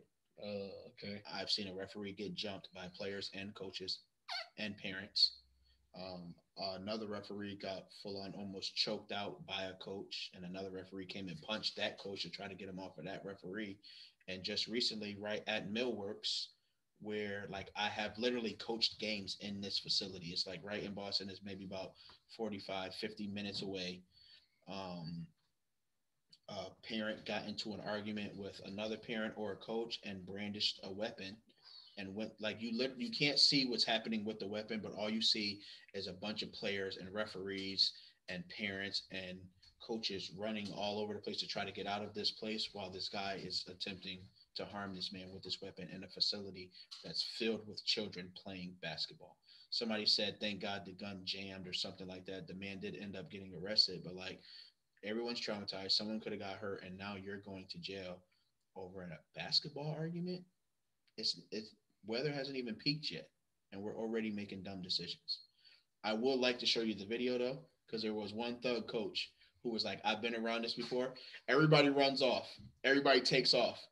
You know, like usually when you're AAU team, you got your jerseys, you got your little bag that comes with the team name on it and stuff like that. Everybody got their particular bags. The coach looks to see what's going on and starts grabbing all his players' bags. There's literally no one else in the gym. He's like, oh, this Johnny, Billy, Bobby, Michael. He's like, I think this one's ours. I was about to say that man reaced in the bag. It was like, no. You think you got that thing on me too? No, you will get clapped. Walked off with all 8 bags of his players.